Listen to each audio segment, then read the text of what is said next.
Would I be the jerk for not telling my husband I'm pregnant until after he's back from his trip? My husband is a stay-at-home dad to our 4-year-old daughter. He is an extremely devoted and loving dad who has barely spent any time away from her, and she is a major daddy's girl. In 2 weeks, he's going to his best friend from college for a whole week. He's going to be reuniting with his college friends that he hasn't seen or spent time with altogether since our own wedding. He originally wanted the 3 of us to go, but I convinced him to just go himself because I think being alone would make him enjoy it more so he doesn't have to do childcare. I think our daughter is too young for that big of a trip for people she's only met once. Also, I'm planning on taking a week off work and would love to spend one-on-one time with her that we so rarely get. This morning, I learned that I am pregnant. We've been trying for some time now and really want lots of kids, so I'm over the moon, and I know that my husband and daughter will be too. I've not told my husband yet. My first pregnancy, he was a huge prepper, and when I first learned I was pregnant, he went into overdrive with preparing, researching, and taking care of me. He was incredibly helpful and loving, and it was so sweet, but he also really worked himself up and got stressed. I don't think it'll be as bad with this one, but I could still see it being a lot. I honestly don't really want to tell him until after his trip, in 3 weeks, even though it's a huge secret for me to keep. I think he'll potentially be upset, which with him is very, very tame, when he finds out that I'd known for 3 weeks, but he would get over it fast. My concern with telling him is I could honestly see it ruining his trip. I can just imagine the constant texts asking me questions for the millionth times or sharing his most recent thoughts. I really, really want him to have a chill and fun trip and be able to decompress. And for myself, I want to be able to just focus on having a great time with my girl.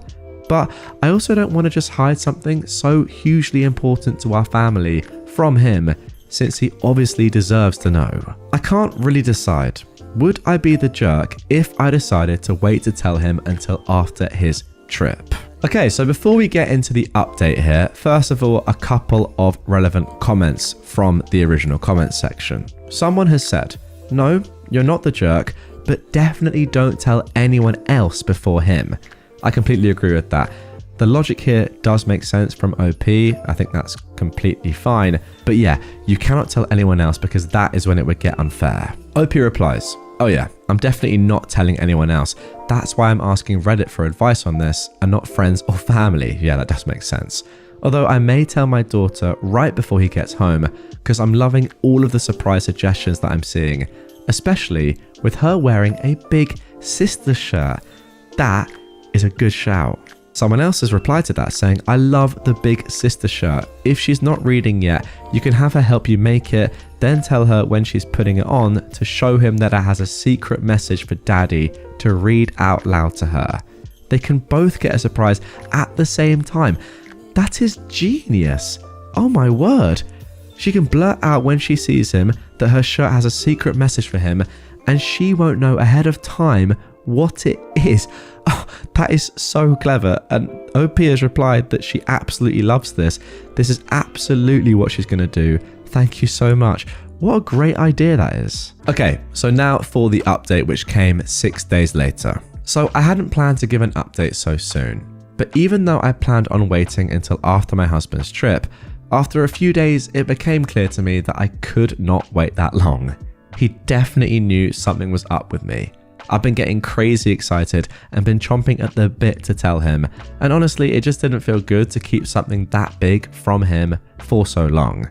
We've been trying for this baby for close to a year now, and it's such happy news, and I decided it's just not worth it. But I still wanted to give him the surprise I had planned. I asked him to go out to the store to grab something really quick, and before he got home, I had my daughter put a shirt I'd got on her that had "only child" crossed out with "big sister" written underneath. When he came through the front door, she sprinted to him, yelling about how her shirt had a secret message for him. He was very taken aback, and it took him a second, but once it clicked, he was beyond excited, as was our very confused daughter once we told her. She started dancing around the house, singing about having a baby sister, which she is adamant it will be, and it was just a really good day. He's still going on his trip and has not been even close to as stressed as he was last time. If anything, he's looking forward to it even more now because he knows it's going to be a last chance to really decompress before things become a whole lot crazier. Thank you so much everyone for all of the lovely comments and responses that I got. I really appreciated them. I showed my husband the post and admitted my original plans, and he got a big kick out of it, but he's very glad that I told him before the trip.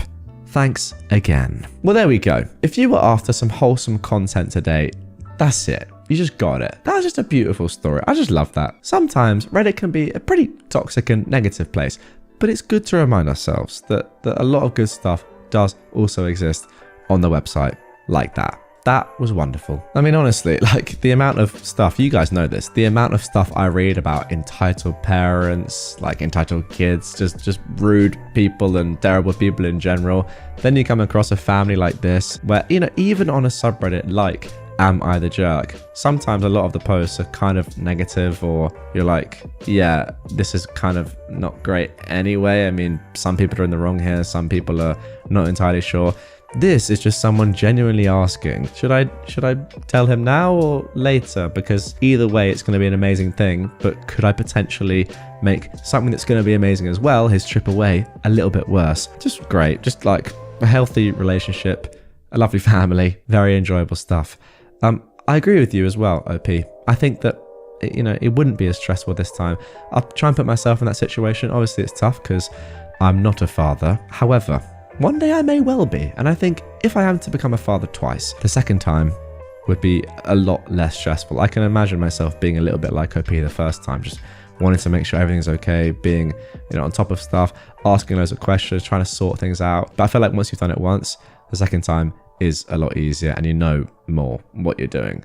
So yeah, I reckon he's going to enjoy the holiday a lot. How can I manage the resentment my 25-year-old girlfriend and I, a 42-year-old man, have for each other? I know I'm going to get a lot of trash for the absurd age gap and the way we started. And I agree and I deserve it, but I would really like some genuine advice past going to counselling. She won't agree and I can't afford it anyways. Tangible things that I can work on and introduce to help us, either as a couple or as effective co-parents. Long story short, my ex-wife and I were together since middle school. We have 4 daughters in their teens. I was a stay-at-home dad and part-time worker for most of my life until my youngest was in middle school. My ex agreed to invest in a passion project business of mine. I hired a receptionist. We started an affair and she baby-trapped me. Now we're living together and have a young son. She resents me because she feels she was fooled. She saw me as a business owner who had a nice car, nice clothes, took her to nice places, etc. She thought I was rich, so she got pregnant on purpose.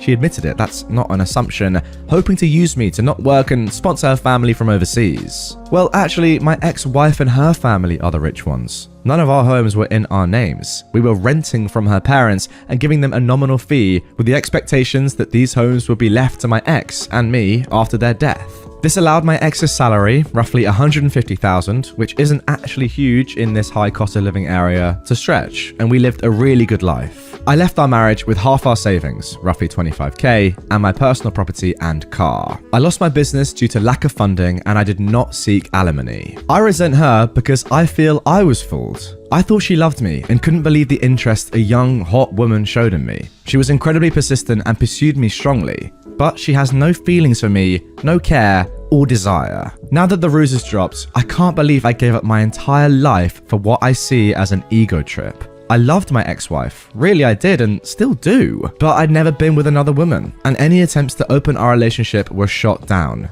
This was like a wet dream come true, and I was weak. Now, both me and my girlfriend are in a place we didn't imagine. She's living in a trashy apartment with an old man and still has to work. I've lost my kids, the love of my life, my family, my lifestyle, my business, and it's all 100% my own fault. She stopped being intimate with me as soon as she found out I wasn't rich. We're still together on my end because I feel like I need to have something to show for this trash show of a situation. At least I got a son and a partner out of it. At least it wasn't for nothing. And also, because I don't trust her with our son. She would never agree to give me full custody, and she's not a good mother. I'd be worried for his safety and the people she would have him around. I honestly don't know why she hasn't left me from her end. What can I do to improve this situation? I know logically it would be best to break up and co-parent, but I'm afraid for my son and I'm embarrassed for myself. Is there a way to salvage this situation?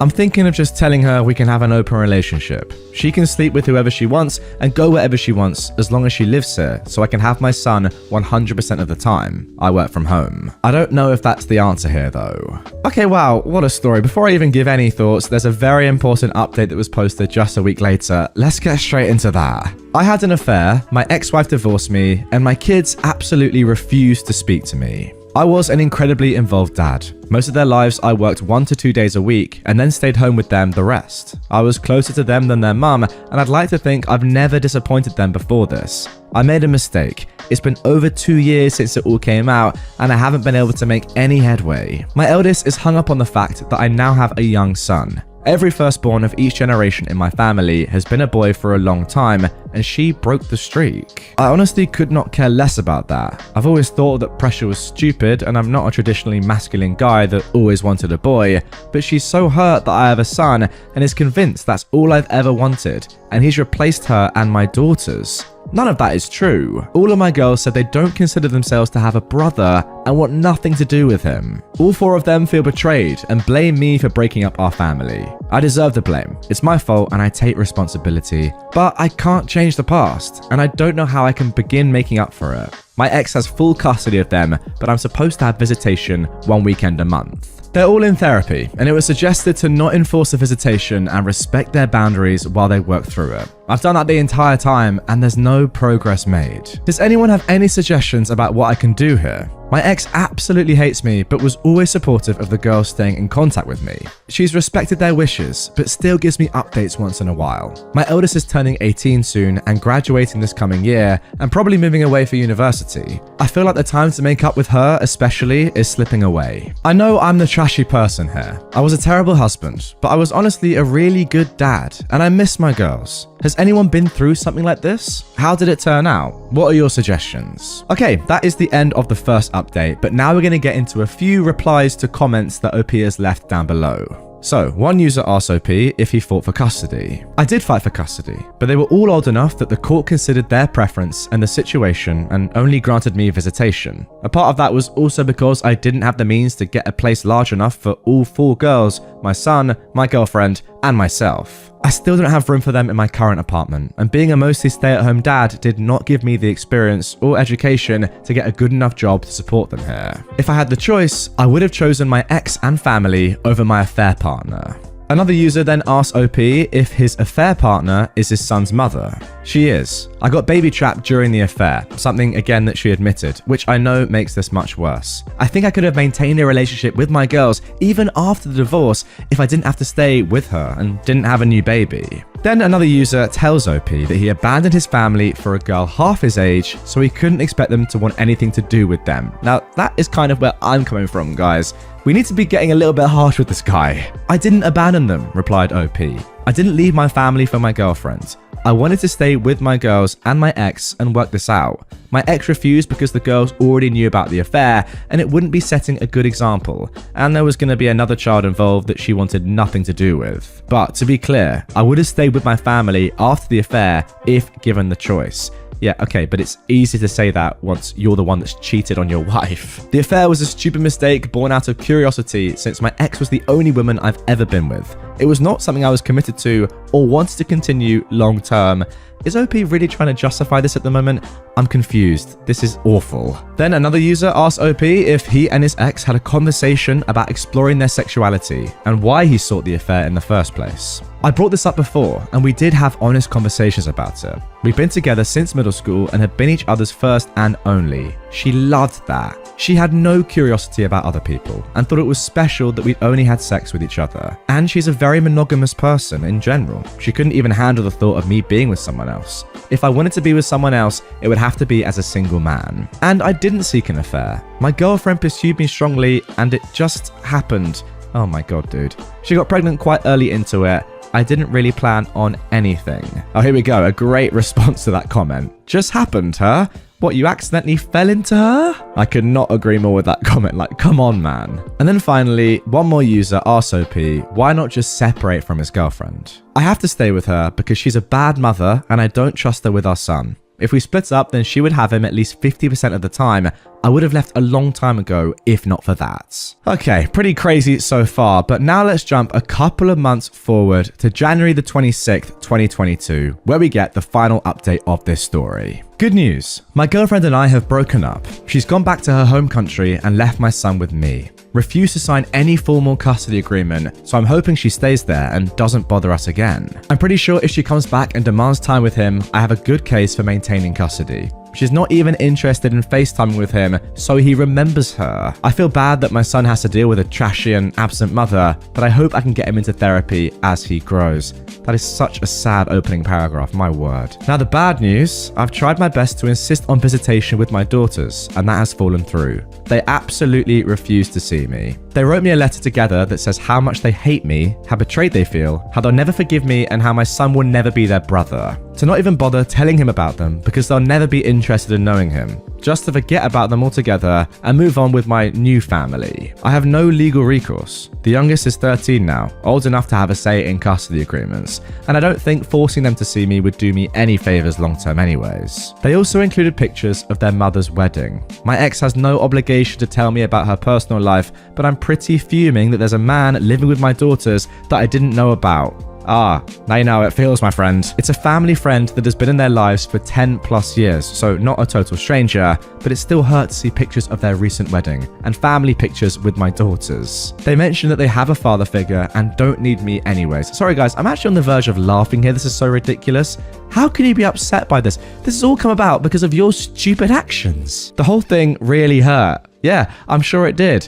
How about getting cheated on by your husband when you have 4 daughters? That probably hurts as well. I know I have no right to feel hurt that my ex has moved on when I cheated on her, exactly, but their whole relationship has moved very fast, so I'm now wondering if they started it before we got divorced. No way to know now. Doesn't matter anyways. Yeah, it doesn't matter because you literally had an affair. What is going on here? My ex agreed to keep me up to date and send pictures of my daughters once in a while. After dealing with my son's mum, I'm grateful that she is so good to our girls and that I don't have to worry about their well-being. I'm trying to focus on being a good dad to my son and patiently waiting for my girls to grow up and reach out. It may never happen, but I'm hopeful that they'll understand me more as they become adults and gain context for life. Oh my word, that is so patronizing. And let's end with this, the top comment on this post. Man ruined his whole life to get his pee-pee wet for 5 minutes. Exactly. Now, this might just go down as one of the worst posts from an OP's perspective that I've ever come across. I mean, like, seriously, this is an absolute shambles from start to finish. I actually just think that even though he's saying, yeah, it's my fault, oh, I shouldn't have done it, it still feels as if he's not taken ownership for what he's done. Like, blaming it on his new girlfriend, saying that he baby trapped him, all that stuff, saying that it wasn't his fault, she approached me, she came on to me strongly. What a load of absolute bull. I still love my ex-wife, I love my family, I want to be with them. If you really did, you would never have done this, I'm sorry, it's just a fact. I don't know, this guy just screams. Like, picture the biggest red flag you can possibly picture, as in, on a world map, bigger than America. And that's this geezer. Also, I wonder how he'd feel if his girlfriend, now ex-girlfriend, actually cared for him and wanted to be with him and wasn't after him just for his money. Would he feel as bad? Would he feel the remorse? Would he be thinking, oh, I shouldn't have done this? Or would he be thinking, yeah, it is what it is. Like, I did this on purpose. It was my choice. That's kind of what I'd be inclined to think. Also, I just love the fact that he's like, oh, yeah, I know I cheated and had an affair and ruined my entire relationship with my children and my ex-wife, but I don't like the fact that she's moved on and is with someone else who is actually probably a good father figure and your daughters now actually like having her around. It's crazy. The level of hypocrisy and just lack of guilt is unbelievable. If you are watching this video, my friend, you are an absolute disgrace of a man, but I kind of think you probably already know it by the comments that you got on this post. I feel like having a baby was a huge mistake. Now, this first post was originally posted on Reddit on the 1st of August 2021. I'm her father, and no, I didn't have to push out the baby or carry her for 9 months, but I don't think I've ever been more sad, exhausted, or depressed over a decision my whole life. Prior to the baby, I had lots of hobbies. I traveled the world, had a thriving, loving relationship with my wife, and more. I built things, flew drones, worked on cars, and loved my Wall Street job. But it all feels like that's gone. I have a 9-week-old, and it has been rough. Nobody can really explain how demanding and exhausting and selfless you have to be to raise a child. I'm just grabbing at any moments of peace. And when she sleeps, I just want to stay up and have a chance to be me. But I'm so tired that I can't even enjoy those moments. I find myself wanting to pack up and just disappear. I find myself not even wanting to wake up because I know what the day requires. When does it get better? When will I get 7 to 9 hours straight sleep every night again? When will I get a chance to live again? I don't get time with my wife. Love life is non-existent. I don't get to travel or do any hobbies I had. I work 9 to 10 hours a day and I'm exhausted even before the day starts. I feel so guilty because she's beautiful and it isn't her fault, but if I could go back and undo this decision, I would. I know not all experiences are the same, but I'm hoping that someone has a positive word or a glimmer of hope for me. I hope I didn't ruin my life. An honest write-up from first-time dad. And there we go, a rather depressing start to this one. You just don't really think about this. I mean, I know for me personally, this is not something I've thought of. Having a child would actually negatively impact my life in a selfish way. It's a tough thought that hasn't crossed my mind, but clearly it affected this man to a great extent. However, this is, of course, Best of Redditor Updates, and therefore, there is an update. It was posted 2 years after that initial one, just a couple of weeks ago at the time of recording. I'm very interested to see if things turned out well or continued in the same vein. Okay, so this was written on the 31st of March 2023. Hello everyone and happy Friday. I wasn't going to write this update as it's been so long, but I realized that we are a community. And part of the power in community is in normalizing the experiences that we sometimes feel we go through alone. You are not alone, and feel free to ask me any questions about my journey below. I'll do my best to respond to everyone. So, what does life feel like at this point? Well, I could tell you what life is, but that's not how we connect as humans. We connect and function based on feelings and our perceptions. So, with that being said, my heart has never been more full. My purpose has never been more clear. And while life has never felt the same, I'm not sure I'd ever want it to go back to the perfect life I had before my little girl. She is about to turn 2, and every morning I look forward to my "Daddy, Daddy, Daddy" as she runs into my home office after she wakes up. And I look forward to my big goodnight hug and "Good night, Daddy" before she's put into bed. Her laughs absolutely obliterate the shadows cast from a bad day at work, and chasing her on the playground at the park has become one of our favorite pastimes. When did it get better for you? Well, it gets better in stages, but I'm still not sure how much of that is because things actually get much easier or if there's a natural evolution we go through as first-time parents. I remember feeling absolutely exhausted and without any time. Today, I get full nights of sleep usually. I have a few pockets to myself here and there, and while I don't get to sleep in late, stay up all night clubbing, or some of the more adolescent things I used to enjoy, I'm enjoying life again. And now AmITheA has given us a timeline of his changing emotions. So, after 4 months, the first smiles were nice, but still not enough to change the quality of life. After 10 months, she started eating food, making lots of funny faces, and developed a fondness for me, even though I wasn't fond of her. Those long nights were few and far between, and while I didn't have free time, I had sleep. And we all know that sleep is extremely, insert curse word here, important after the initial exhaustion in the earlier stages. After 13 months, a mobile baby is a whole new challenge, and putting on the baby shows wasn't enough to keep her happy. It's again a shift, where baby proofing becomes a huge deal, and you also look around and realize your space has been taken over by the baby. Baby stuff was everywhere. I was much less depressed, but ready to go back to normal life. Hint though, it never happens. After 16 months, the babies make huge growth leaps in this time. Playtime becomes much more fun, and suddenly you can start to do things like slightly longer car rides to your favorite food places, etc. I realized that half my beard has started graying, but oh well, it is what it is. After 20 months, words all babble and more words. This is a fun stage where exploration becomes a joint exercise. You find yourself enjoying rediscovering things you'd forgotten were so amazing. Swings and parks and baby-appropriate bounce houses are commonplace. You also look up and realize that you've survived the infant stage and you're now dealing with a full-blown funny toddler. They're weird, they're emotional, they're fun, they're loving, and they trust you to the edges of the universe and back. This was one of my favorite time periods so far. Emotionally, I realized I was no longer sad I had a kid, and I found that being gone from her for too long made me sad. Ugh, you start to feel like a real parent here. After 22 months, I love my little one so much. I love her so much that I want another.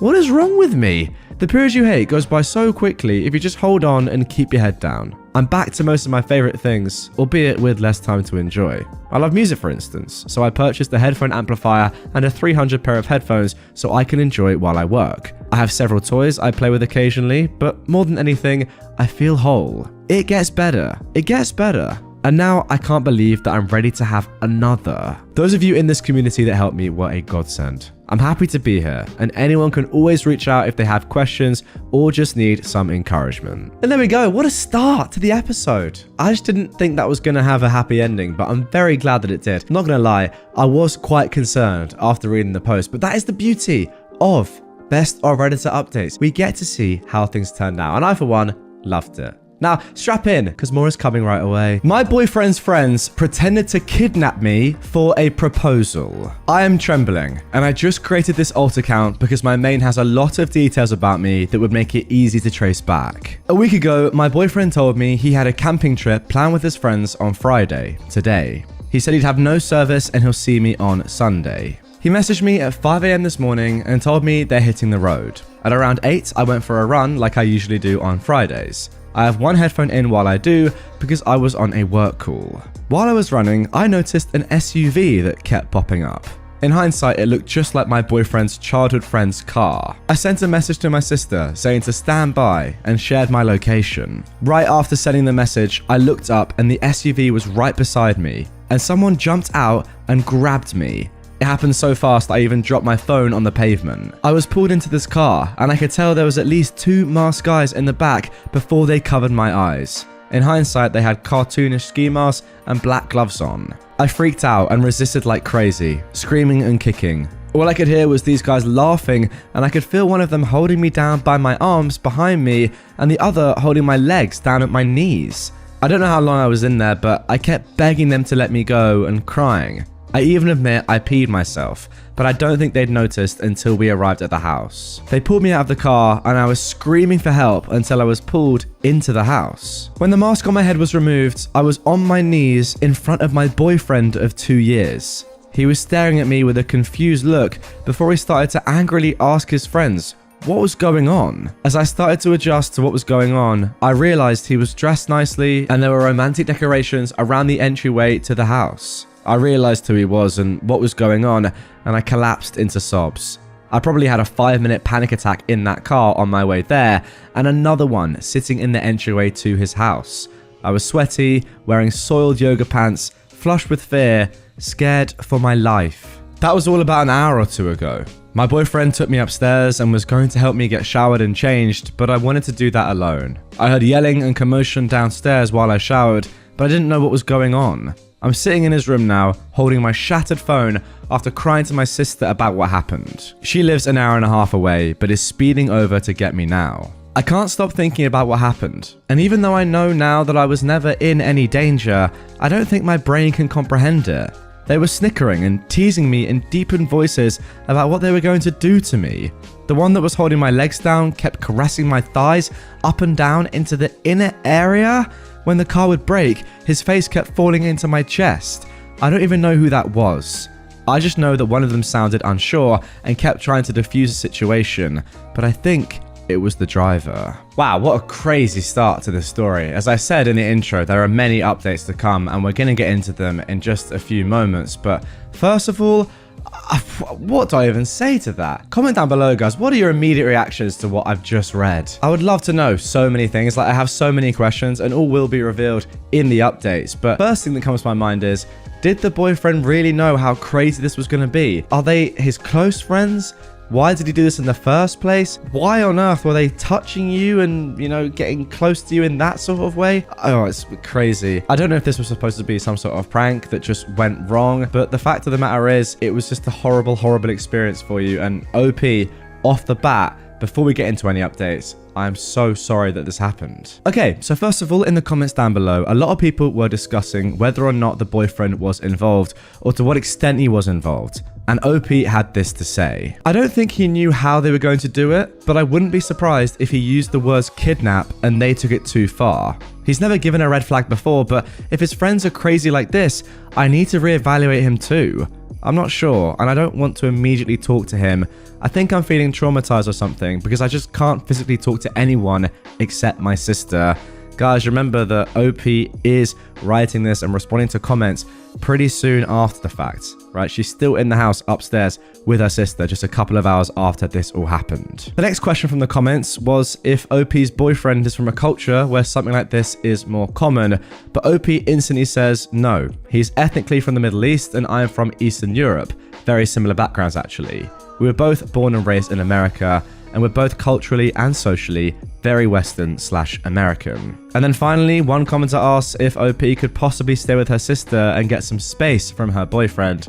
And OP says that they don't actually live with their boyfriend at all, so either way, I'll stay with my sister a city away, or she'll stay with me tonight. Okay then, so let's get into an update. This one was posted 5 hours later. I'm working with police now. This is going to be investigated as a false imprisonment if I press charges. My sense of time was so warped. From where I was picked up to his house was about 7 or 10 minutes in the car, but it felt like way longer than that.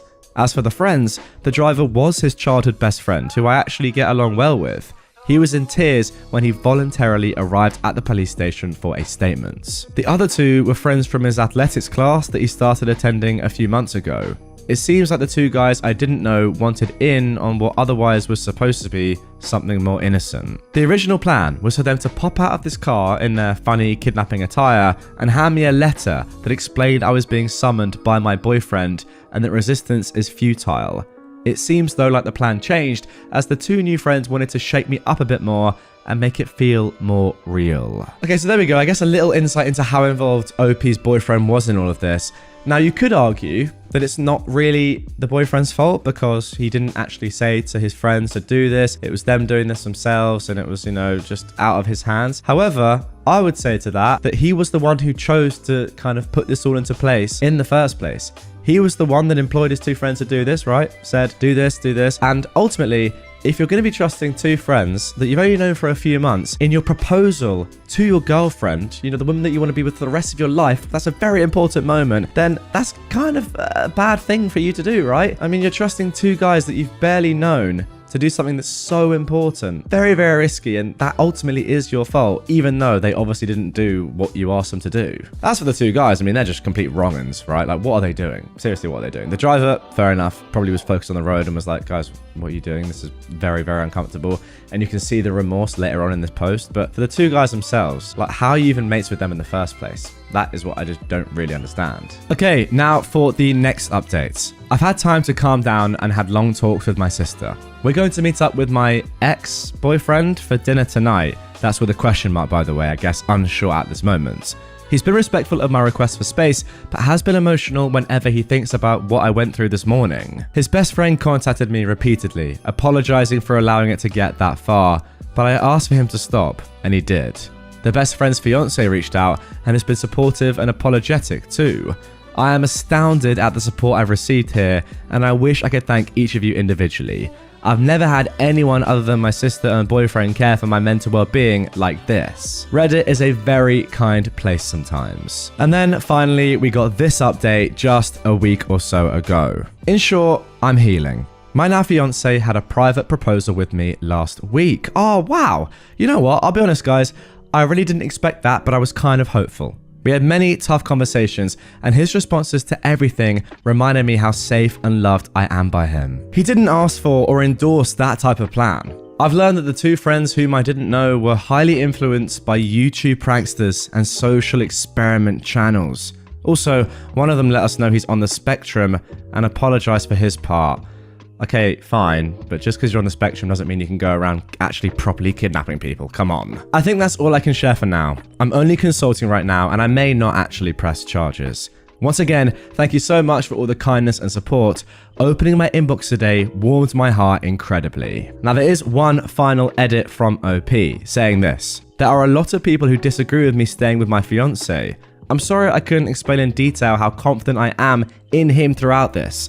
Please read carefully before passing judgments, and I'm sorry I couldn't please everyone with my decisions. But after further response, I think pressing charges is the best course of action.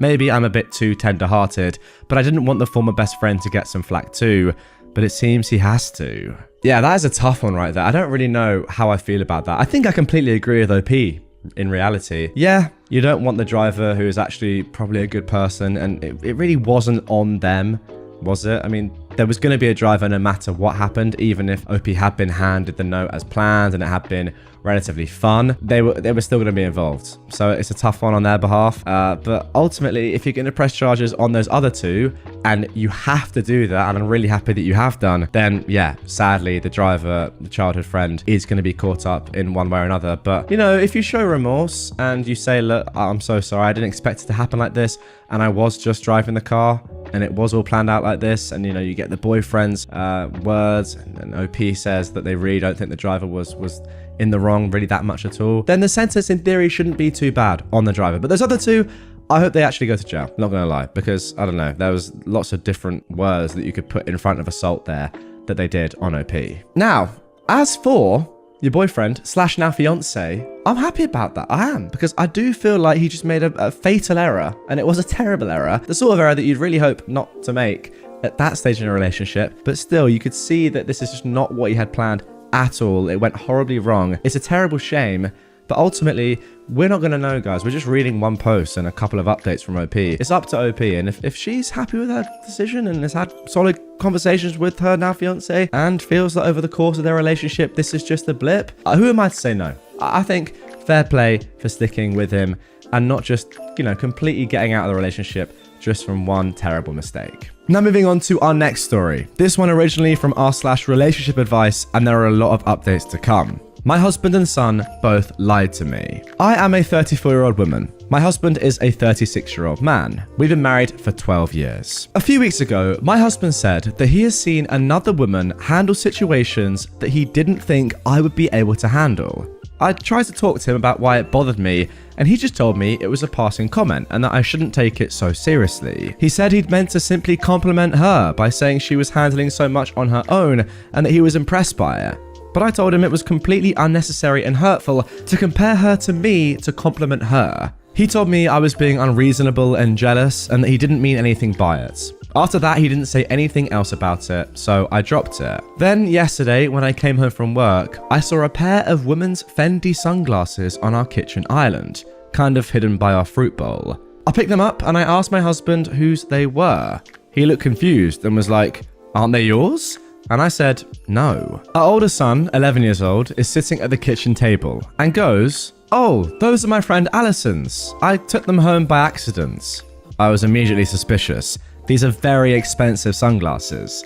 I know Alison's mother, and she doesn't seem like the type to let her child bring something worth that much money into school. My son kept insisting they were hers, and that he'd just taken them home accidentally on the bus, and that he'd return them to her tomorrow. But I said no, that I'd return them to her mother in person so I could make sure they got to them safely. When I spoke to Alison's mother, she confirmed that they weren't Alison's, and that neither she nor her daughter owned sunglasses like that.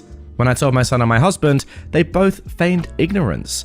My son went from saying that he could have sworn they were Alison's to, well, maybe not, maybe I don't know whose they are. And then my husband said that he does remember taking the sunglasses out of our son's backpack when he was getting out his lunch stuff. My younger son, who is 9, just came home and recognized the sunglasses.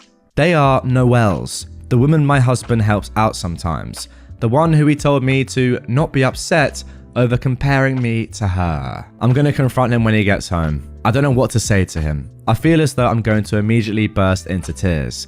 Can someone please give me advice as to what to say? And also just general advice, please. I never thought I'd be in this situation. Well, before we get into the update and we get the reveal of what exactly is going on here, I'm going to be honest, I don't have too much confidence. I feel like OP is in a world of trouble, and yeah, ultimately, it's very likely that you're being cheated on. As much as it pains me to say it, and it's going to be a horrible experience for you, I think that's what's going on here. The thing that's absolutely mental to me, and that I can't quite work out, is why your son is covering for your dad. Like, to do that, to actually lie about something like that, in the knowledge that you are lying, right? Normally, you just say, oh yeah, I don't know whose they are, but you're lying for a reason. There's no other reason to lie than to cover up for your dad. Why are you doing that? You're 11. It makes me think that surely the dad has been in the 11-year-old's ear and told him that, which is even more crazy. Imagine cheating on your wife and then telling your son to help you out and cover up your infidelity. Is that really what's going on here? That's the thing that I can't get my head around, but nonetheless, let's get in to the reveal. Okay, so this was posted just one day after the original. When he got home, my husband admitted they were Noelle's. She's been over there while I was at work. My husband had not realized they were hers. He thought they were mine, which is why he didn't move them. My older son realized whose they were immediately, which is why he lied about them. He knew I was about to find it all out and was trying to cover. My younger son recognized them because apparently they've gone with Noelle numerous places on my husband's days off while I was at work. I don't know what he told my older son, but he told my youngest not to tell me about Noelle and her son hanging out with them because I would feel bad about being left out because I was at work. What the heck? I returned the glasses to Noelle, who seemed horrified. She was under the assumption I knew about their hangouts.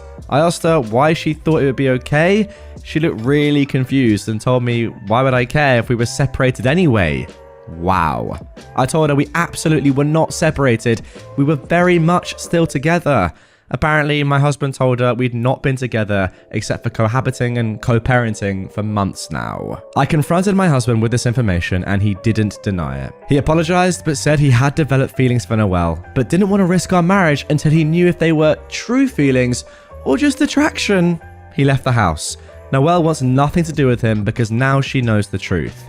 He lied to her as well, and she is furious. I'm speaking to a lawyer today. I'm not going to speak to him again except through lawyers, since I don't have anything else to say to him. And that right there is the definition of a modern day rat. Simple as that. Sorry. But it's true. You can't just be doing that. I'm sorry, it's actually so crazy that I have to laugh at that sort of stuff. Let me just try and, see if I want to cheat on my wife with this woman. But I'm not entirely sure if I want to lose the guarantee of having sex with my wife and the comfort of that relationship until I know for sure that I can have a new one. So we're just going to do this as like a kind of like a free trial, You know when you sign up to Amazon, like, yeah, you get a 90-day free trial, but you don't have to actually pay any money. Gonna do this with Noelle for a little bit, but I can always just go back to my wife if it doesn't work out. Oh, actually, no, I do like Noelle. Are we gonna jump ship? Nah, let's just do both for a while and lie to both of them, and then eventually get found out, thankfully, and both of them have left, which is good, because that is what, this guy deserved to have happened to him.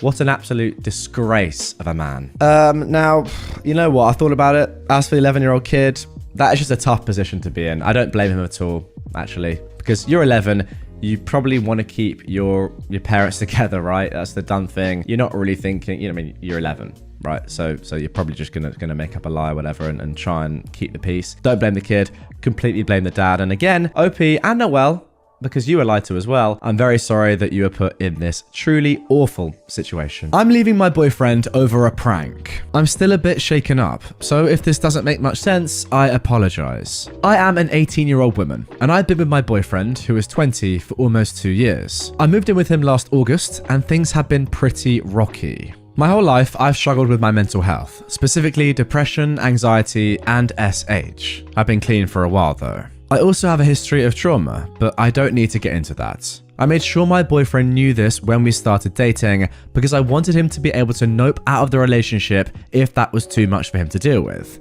He assured me it wasn't an issue. He never really seemed to get the whole mental health thing though. He'd make comments saying stuff like depression is just spicy sad and people with trauma should just get over it. He also thinks that only veterans can get PTSD. I've tried explaining things to him, but he just brushes me off, so I do the best to ignore him. Recently, he started watching couple prank channels on YouTube, and he started pranking me. At first, it was just small things like putting way too much flavor in my water or salt in a bite of my food. I laughed it off, it didn't really bother me. But then he started jumping out and scaring me.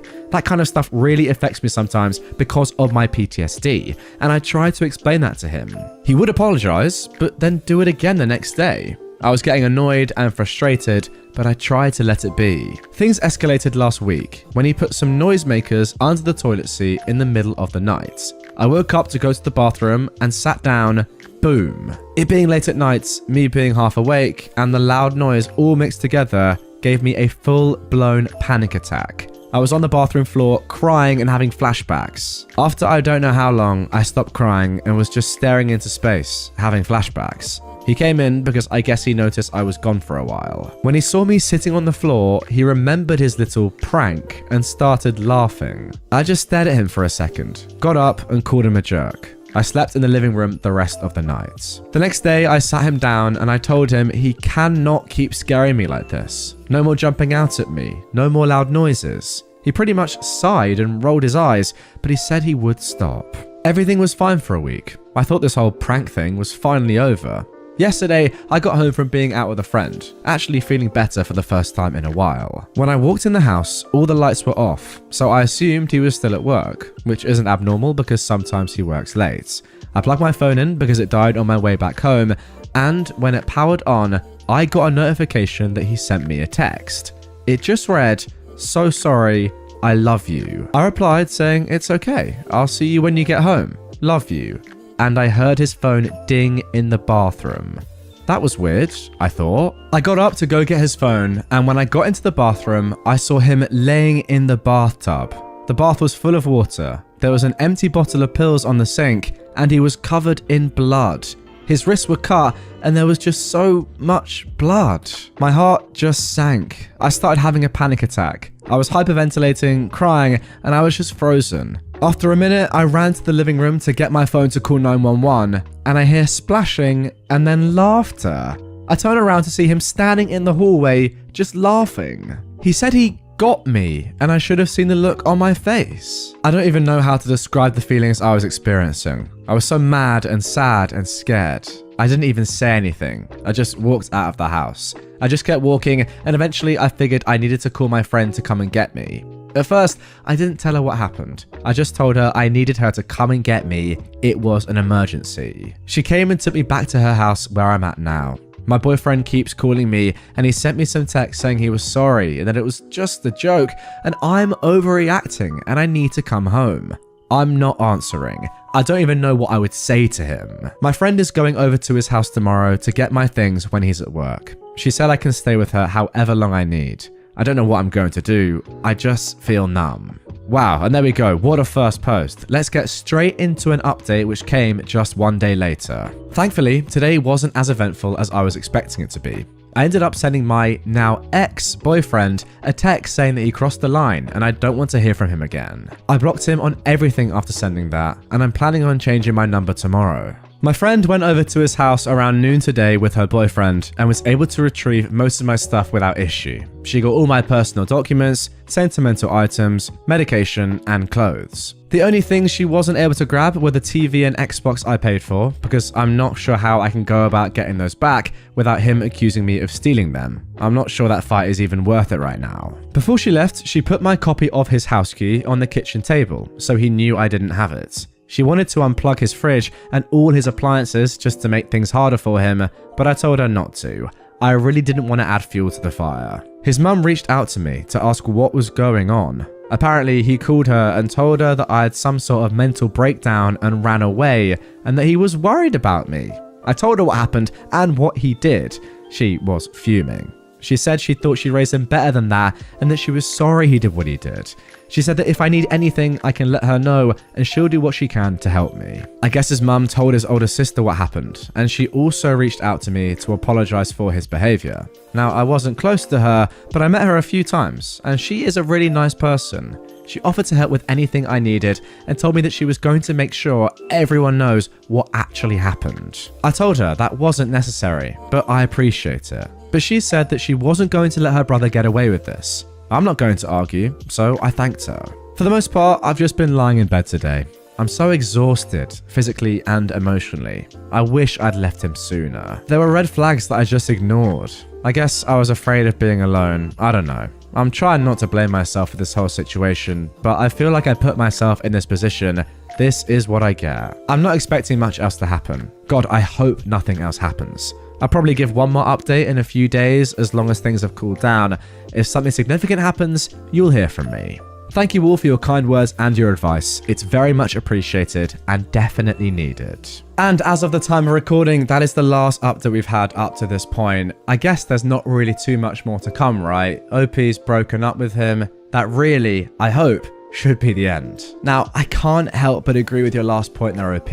I saw some red flags right off the bat. I mean, literally in the second paragraph of this entire thing, when you said that your boyfriend doesn't get the whole mental health thing, it's something that is so pertinent to your life that you've tried to explain to him. And for him not to get it, you just can't be a match if that is the case. I'm sorry. He just can't. Not to mention the fact that he's then going on and doing these ridiculous pranks in the full knowledge, by the way, that you suffer from PTSD, anxiety, depression, etc., etc. Yeah, from that moment, even the first initial pranks, you probably should have been like, what's this guy doing? Let's get him gone. But, you know, you've given your reasons. You didn't want to be on your own. I get it. It's a tough spot for you. But my word, thankfully, you got rid of him very, very quickly after he did that ridiculous prank. And for those listening on audio, I'm doing, you know, air quotes here. What has happened to the whole pranking scene? I mean, thankfully, the pranking scene on YouTube did seem to die a few years ago, with ridiculous pranks like that one somehow going viral and getting crazy views. I think the word prank has been lost in translation over the past 10 years or so.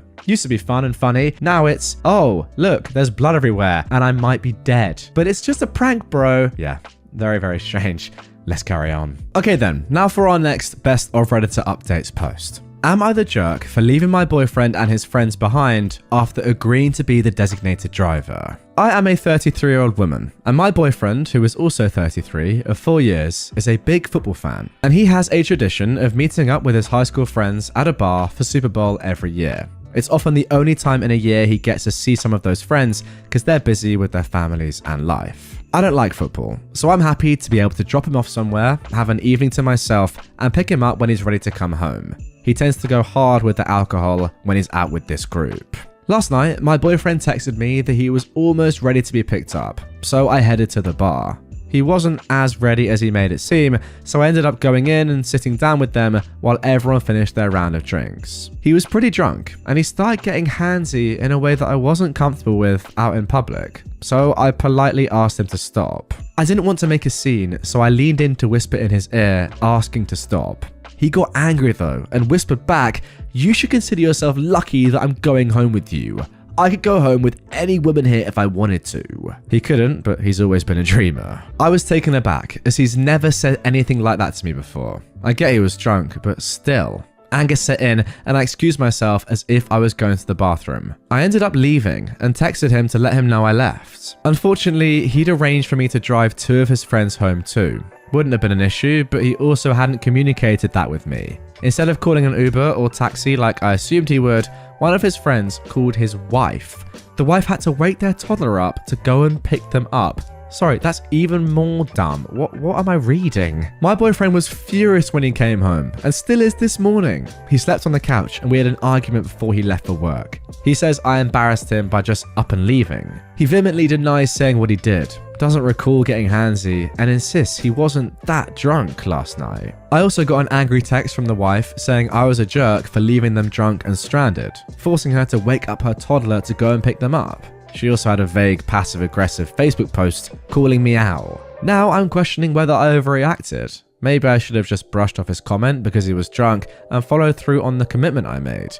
I just felt so disrespected by what he said after I asked him to stop doing something that was making me uncomfortable. So, am I the jerk for leaving my drunk boyfriend and his friends stranded after the Super Bowl? Okay guys, before we even get into the update, I have to give my thoughts because there is absolutely no way, for so many reasons, that you are the jerk in this story. I mean, that's just 100%. It's not even up for debate. It's so not up for debate, I don't even know if it's worth talking about. What I actually want to focus on is who is worse. Your husband for making those disgusting comments and then being upset that you left after you told him not to make them, or his friend for calling his wife to go and pick them up in the middle of the night, waking up the toddler to go and do it when you have just said you could have got a taxi or an Uber. Like, which is worse?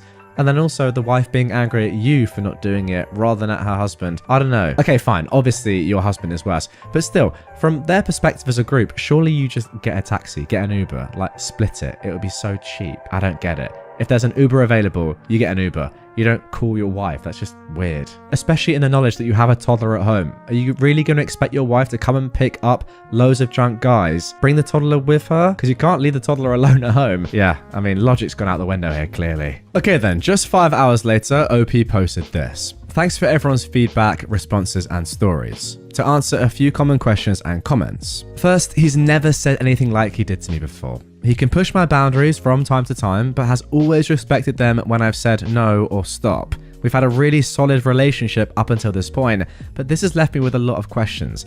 And I, for one, personally, guys, I'm not going to have the comment of, oh, he was drunk. You know, you can say weird things when you're drunk, fine, but that is like bordering on harassment. I don't care what sort of state you're in. You can't say that. And then also denying that you said it to a sober person, it's just not going to go down well. He doesn't go out often, but when he does, he usually binge drinks, especially with the group last night. He reverts to high school frat boy mode.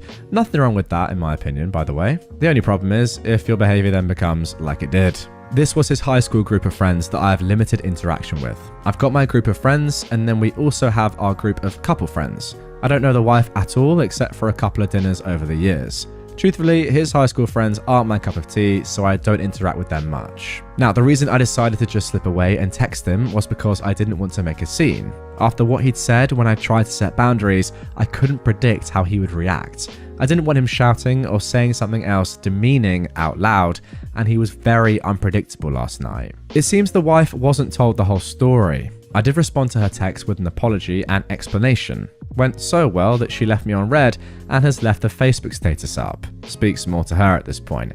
Yeah, I got the indication and the inclination that she also wasn't the nicest of people, just based on her reaction. I didn't know until I got to the bar to pick him up that I was also driving his friends home. In normal circumstances, it wouldn't have been an issue at all. A heads up would have definitely been nice, but I probably should have ensured rides were arranged for them before leaving. No, that's not your issue. I've decided to stay with a close friend for a few days to figure things out. My boyfriend and I have built a life together, but I'm not sure we can recover from this. I don't want our relationship to be contingent on stopping drinking or no longer hanging out with this group of friends, or the promise that it won't happen again.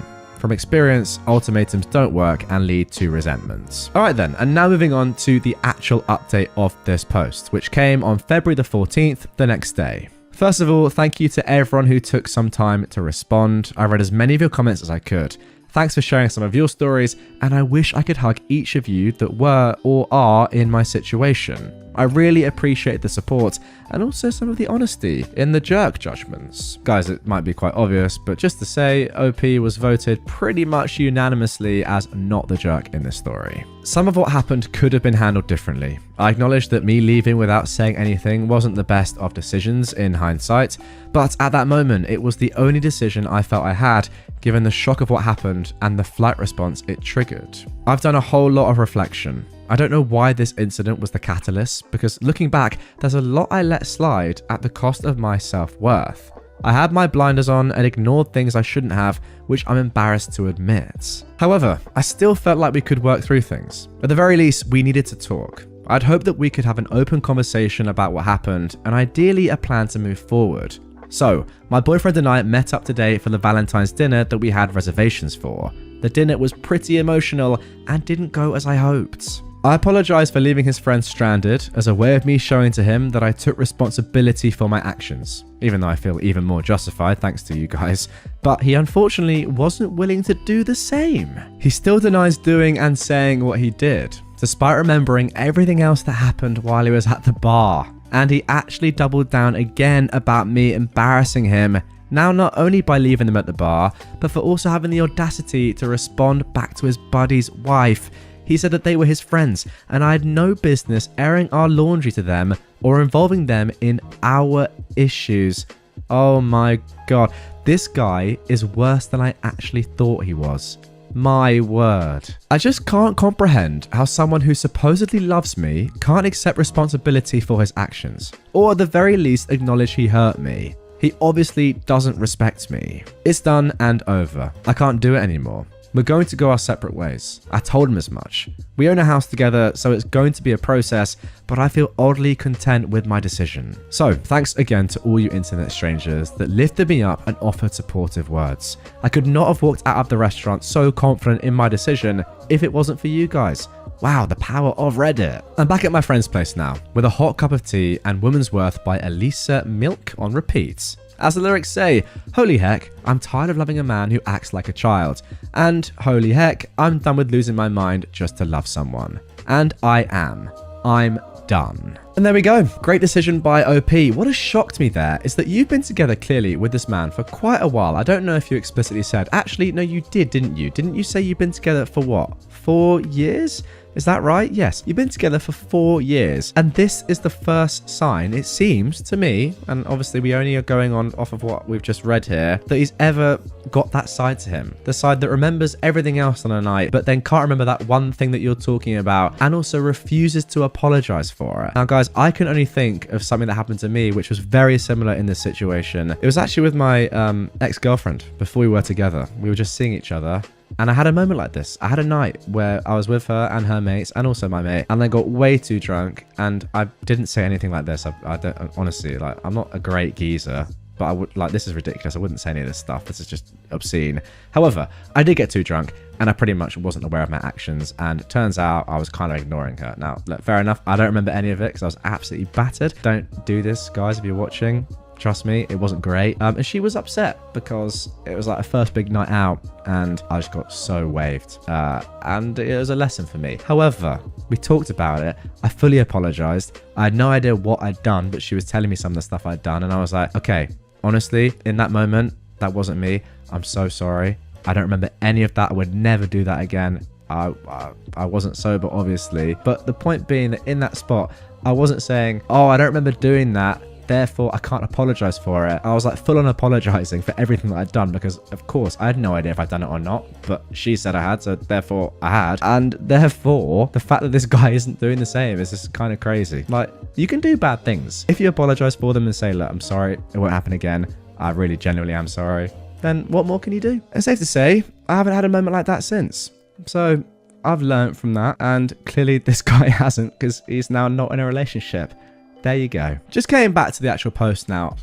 Just based on what I said at the start, I can't quite get my head around the fact that this is the first time that he's ever done something like this. I just can't see how that's possible. That after 4 years, this is the first time that something like this has happened, and it's to such like a drastic extent. Like, this is a pretty major incident. Not just what happened on the night, but the fact that he doesn't take any responsibility for it afterwards, and then even goes in on you. Like, you're the one apologizing when you never should need to, and he isn't.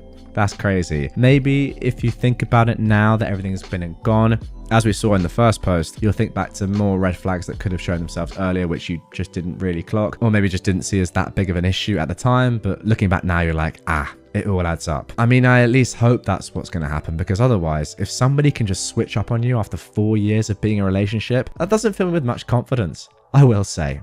But there we go. Great story nonetheless. I thoroughly enjoyed it. My 37-year-old man, wife's 34-year-old woman, sister, 29-year-old woman, tried to kiss me. And now my wife is spiraling. Help me. As the title says, my wife's sister made a pass at me at a recent family gathering, and I have no idea what to do. For context, I think my wife, Jenna, is absolutely gorgeous, but she has some really negative body image issues. This is in large part because of her younger sister, Mary, who is very conventionally attractive, as opposed to Jenna's more unconventional, but in my opinion, striking beauty. Mary was a successful model until a couple of years ago, and now works in the fashion industry. In our early days of dating, when I would tell Jenna she is beautiful, she'd always say, just wait until you see my sister. When I did finally meet her family, she would randomly press me for weeks to talk about her sister, whether I thought she was more attractive than her, etc. I always told her the truth, that I think Mary is attractive in a boring way, and that I think my wife is much more beautiful and interesting to look at. She wouldn't let it go until I confronted her about how uncomfortable it made me, and I asked her what was going on. This is when she told me that she's always had a chip on her shoulder about her looks because of being compared with her sister growing up. They fell into the classic smart one, pretty one dynamic their whole lives. She also said that Mary had a habit of being flirty with all of her exes and warned me that it would happen to me eventually. She then started sobbing and begging me to not cheat on her with her sister, to which I forcefully said that I would never cheat on her with anyone, let alone her sister. I've been crazy about my wife since day one, and there's literally no woman on earth who could come close to her. I honestly didn't believe her about the flirting at first. I assumed it was just an extension of her insecurity. But I was wrong. Whenever we get together with my wife's family, Mary always finds ways to touch me and make little innuendos and comments about me or my body. It's super uncomfortable for everyone, especially my wife, and I've called Mary out on it before. She'll cool it for a while, but eventually started doing it again. It's been 6 years of this, and every time it happens, my wife is upset for days, and I have to do a lot of reassuring. So on to the current problem. A few days ago, we were at my mother-in-law's birthday party, and Mary asked me to help her grab some things from the garage.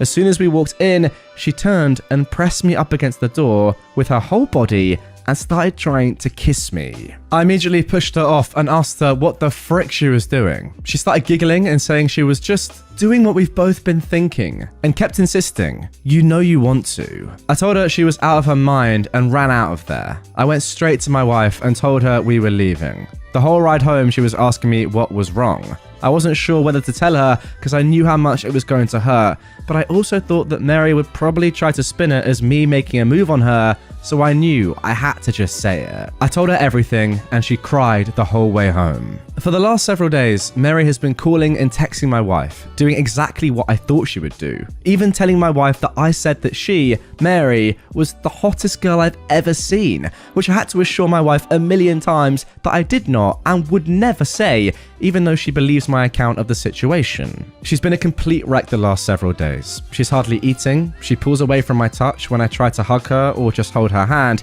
She says she feels hideous and disgusting, and I don't know what to do. This is the lowest I've ever seen her, and it hurts to see how much she's hurting. I have no idea what to do to help her heal from this. Reddit, what should I do? Honestly, guys, I kind of have no idea what to even suggest here. You've been doing the right thing, in my opinion, for such a long period of time now. This is obviously such a deeply ingrained issue that your wife's had to deal with for pretty much her entire life, right? I mean, it happened when she was a child. It's happened with all her exes. She's always had this comparison with her sister. And the fact of the matter is, she's right about her flirting with her exes, which is absolutely crazy. So it's not as if her worries and her fears are not without actual evidence. As we saw, you know, she actually does do this sort of stuff. She tries to kiss her sister's partners.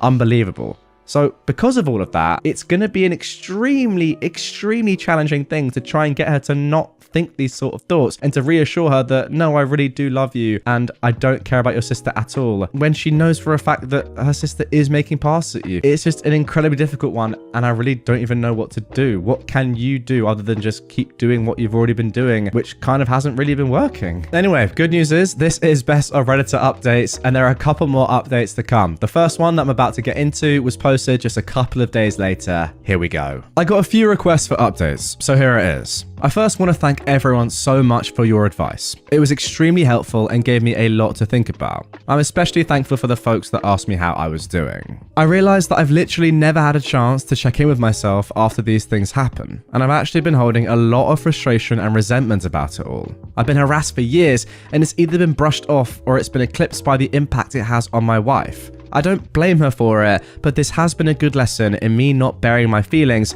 for the sake of others, even for her. I also want to clarify a couple of things that came up. Several people asked about how my wife's family feels about all of this, and I explained in a comment that her parents are toxic and treat Mary as the golden child. Even though my wife is a freaking neuroscientist, amazingly talented musician, speaks 3 languages fluently and another 2 conversationally. My wife and her family are seriously the only people who don't seem to understand how exceptional she is. I remember meeting one of my wife's family friends and talking to them about her research, and they said, "Oh wow, her parents just told us she works at a university." Whereas my parents literally introduce her as the family genius to everyone. It makes me so freaking angry to think about how her jerk family has stolen her shine her whole life. She's literally a Renaissance woman, but all they care about is looks and money. Some folks ask me why I would ever put myself in a situation alone with Mary, given everything she's done. I have no good answers for that, other than I never thought she would actually try to do anything. That possibility just didn't exist in my head. I realise now that I should have seen this would happen eventually, and that I should have been less concerned with keeping the peace, and more concerned with shutting Mary's trash down before it escalated to this point. Hindsight is 2020. Alright, I gotta jump in here quickly. I completely disagree with that. It's ridiculous to think that you're never gonna be in a one-on-one situation with your wife's sister ever, like what, in the next forever of your life. It's gonna happen eventually. You shouldn't blame yourself for doing that. And also, you were just being kind and helping out. That's not your fault at all. The situation was an inevitability. It's just a sad one. Anyway, on to the updates. The night I posted, I told my wife that if she wanted to try to repair her relationship with her sister, I would respect that, but that I don't feel comfortable being around her for the foreseeable future. I said, Mary has obviously been deeply jealous of my wife her whole life because she is a hollow, ugly person whose entire value has an expiration date, while my wife actually has substance. I said that I think her whole family is toxic and has done nothing but put her down her whole life, but that only she can decide whether she still wants them in her life. Wow, and that answers my question as to what you should have done. That is the perfect thing to say. Brilliant. I also told my wife that while I don't blame her for her emotional reaction, her insecurity is something that she needs to work on for our relationship to be healthy. What Mary did was sexual assault, and she's been sexually harassing me for years, but I've consistently put aside my own feelings about this problem because of how it affects her, and that has prevented me from getting the support that I need too. I told her that her reaction only serves to punish herself and me for her sister's behavior, and there's no reason to give her that kind of power. I also told her something that a commenter said that really resonated with me. The only people who have ever considered her second best are her and her family. Everyone else sees her for who she really is. I've got to say, OP, you are saying angelic words here.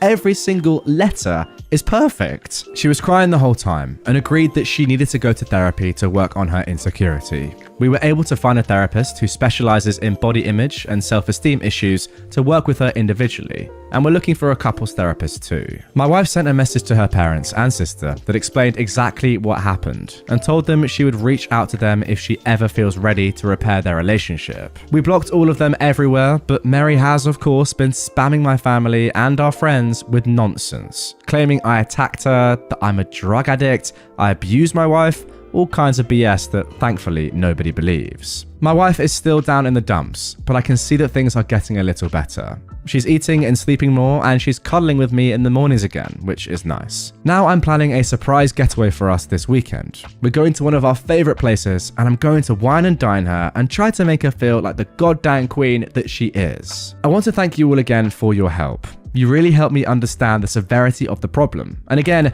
thanks for helping me connect with my own feelings about all of this. You guys are the best. But guys, fear not, because there is actually one more update that was posted on the 1st of February. So let's get into that. Hopefully, OP says it's the final update, but let's see. First, I want to say that I've gotten so many questions about who Mary is, and I'm just not gonna say. Suffice to say that she's never been household name famous, but she made a living solely on modeling for about a decade from what I understand. So she must have been popular enough that fashion people might know her. I really don't know how that world works, but in my opinion, it doesn't matter how many names you drop, you're not famous if you don't have a Wikipedia page. That is fair enough. Also got lots of comments that mostly jokingly called me a simp, and I can't argue with that. I totally am a simp for my wife. She's the coolest. I hope you all find a love that makes you feel this way. I completely agree. If you're gonna simp for anyone in this life, it better be your wife. That is fair enough. Okay, I think that's it. So here is the actual updates. My wife loved the getaway weekend. We had a blast, and by the end of it, she said she felt like herself again. For a few days after we got back, things were really quiet, so we were hopeful that Mary had finally given up, but I felt uneasy about it all. Many of you warned me that Mary would try to interfere with my work, and while I initially dismissed it, I figured I would reach out to my boss just in case. I've been working at the same company for almost 10 years, and she's heard me vent about Mary before, so I didn't have to explain too much. My boss just reassured me that she knows my real character and would let me know if Mary tried anything. As predicted, Mary did try to contact my boss a couple of days later, and the following is a recounting of what my boss told me. Apparently, Mary said that I needed to be fired because I was a predator, and she claimed to have proof that I assaulted her. My boss said that that was a very serious accusation to make and asked Mary to explain what proof she had. Mary claimed there was a camera that caught the whole incident, so my boss asked her to send the video. Then Mary got flustered and said the police had it, so my boss asked her to send over a copy of the police reports. Then Mary said that it had a lot of private information in it, so my boss asked her to redact the private information and send it over. Then Mary said that she didn't feel comfortable with that, and my boss told her that she could not take action against an employee based on word of mouth from a stranger. Then Mary shouted at her for victim blaming and hung up. But unfortunately, that was not the end of it. Last Wednesday, Mary somehow sent an email from my personal email account with a D pic, not mine obviously, to the entire office. Oh my. My best guess is that I must have left my email logged in on one of my in-laws' devices. She's definitely not smart enough to actually hack me. And I know this is completely besides the point, but of course, she chose the weirdest looking D I've ever seen. I played team sports all my life. I've seen a lot of Ds, and this was something else. It's honestly kind of funny to think about Mary Googling gross D or something and sifting through hundreds of images to find just the right one. I had to apologize to everyone on staff, and thankfully folks were surprisingly understanding. It's actually been kind of a nice bonding experience with my co-workers.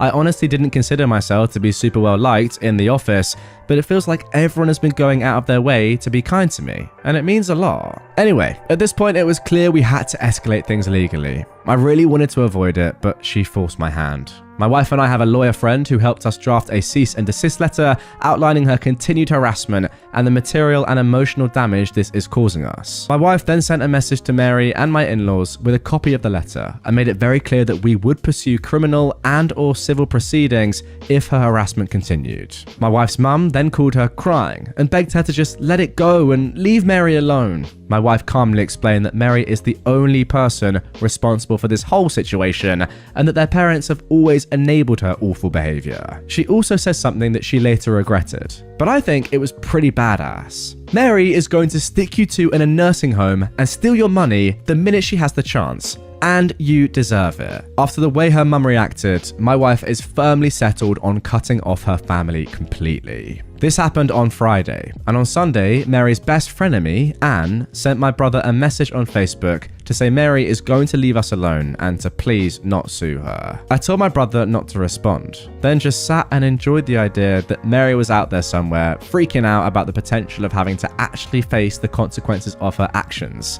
It must be such a strange feeling for her. Since then, we haven't heard a peep from the grapevine. It feels like things are finally starting to go back to normal. My wife is starting therapy next week and we'll be starting couples therapy in a month or two. She wants to do some work on herself first. She's also taking a short leave from work to rest and recharge. I'm so proud of her for standing up for herself with her family and finally putting her mental health and well-being first. Thanks again for everyone who offered advice. This was a messy situation, but it definitely would have been messier without your help. And there we go, a great story with a pretty good ending, I will say. However, my immediate reaction to what I've just read there at the end is I kind of can't help but think that there's more to come here. Mary is the sort of person that hasn't really not got her way, it seems, throughout her entire life. This might be the first time in her life that she hasn't got the desired outcome that she wants. Therefore, I can't help but predict that she's going to come back into your guys' life in one way or another. It doesn't even matter if she's going to get sued or if the law's going to get involved or whatever. I just don't think she's going to give up that easy. I really fear for what she might do next. Get in the comments, guys. Do you reckon this story is done or do you think it's just the beginning? I don't really know. One way or another, I really do feel like this is not going to be the last we hear of Mary and that she may well end up in custody pretty soon. Today I effed up by telling my parents I was gay to avoid their arranged marriage proposals. So I'm pretty straight, maybe slightly bi if we count femboys. Let's get that out of the way first. I'm also an Indian American male around 26 years of age. I'd also like to clear up some misconceptions around arranged marriage. A lot of non-Indians seem to think it's literally your parents choose who you marry and that's that. But that's not really the case. Instead, it's more like your parents tap their network to find potential partners for you. If you like each other's pics, then you guys meet in person, and then you decide whether or not you want to get married. So basically, your parents are Tinder, and you get a meeting or two to decide whether or not you want to get married. It's not quite as bad as many of you think it is, but the whole process feels super rushed, and I'd rather date someone before I figure out if we're compatible or not. Anyways, my parents have recently been getting on my case about getting married. Apparently, I'm getting older, need to settle down, and give them grandchildren, or something like that. Basically, every time I see them, which is fairly often since they live close by, they have a new potential match for me. A picture of some new girl, and they ask me if I'd be willing to meet her. It's honestly super annoying, but I'm too non-confrontational to really put my foot down and say I don't want an arranged marriage. After all, if I do, there'd be an argument, or at minimum, some interrogation about why I don't want one. Anyways, I was thinking of ways I could get them to stop harassing me about getting married, and the idea in the title popped into my head. I decided it would be a lot easier to just come out as gay than to explain why I didn't want an arranged marriage. My parents were fairly conservative, but weren't the types to disown their kids. And if I just said I was gay, I'd have a solid reason to not get an arranged marriage. I didn't like girls. So, that's what I ended up doing last time I was visiting. They were showing me pictures of some girl, and I just looked at them in the eyes and said, "Mum, Dad, I'm gay." They got really quiet and awkward and asked me if I was sure, and I said yes. My mum told me they'd love me no matter what and to do what makes me happy. My dad was a lot more awkward and quiet, but later gave me a similar talk about he was a bit uncomfortable with the idea, but recognises that times are changing and I should do what makes me happy. Overall, I did feel kind of bad because of how genuinely my parents seemed to respond to me, but I was happy with the result. They stopped giving me arranged marriage proposals and stopped showing me pictures of girls. That is until last weekend. I visited them as usual and was greeted by my mum, who was more excited than usual. She sat me down and pulled out a binder with a bunch of pictures of guys. Apparently, my parents had spent the last month or so looking for any and all gay Hindu Indian men who I could potentially marry. So now, I guess I'm dealing with the exact same rubbish, but instead of being greeted with pictures of cute Indian girls, I get to see pictures of gay Indian dudes instead.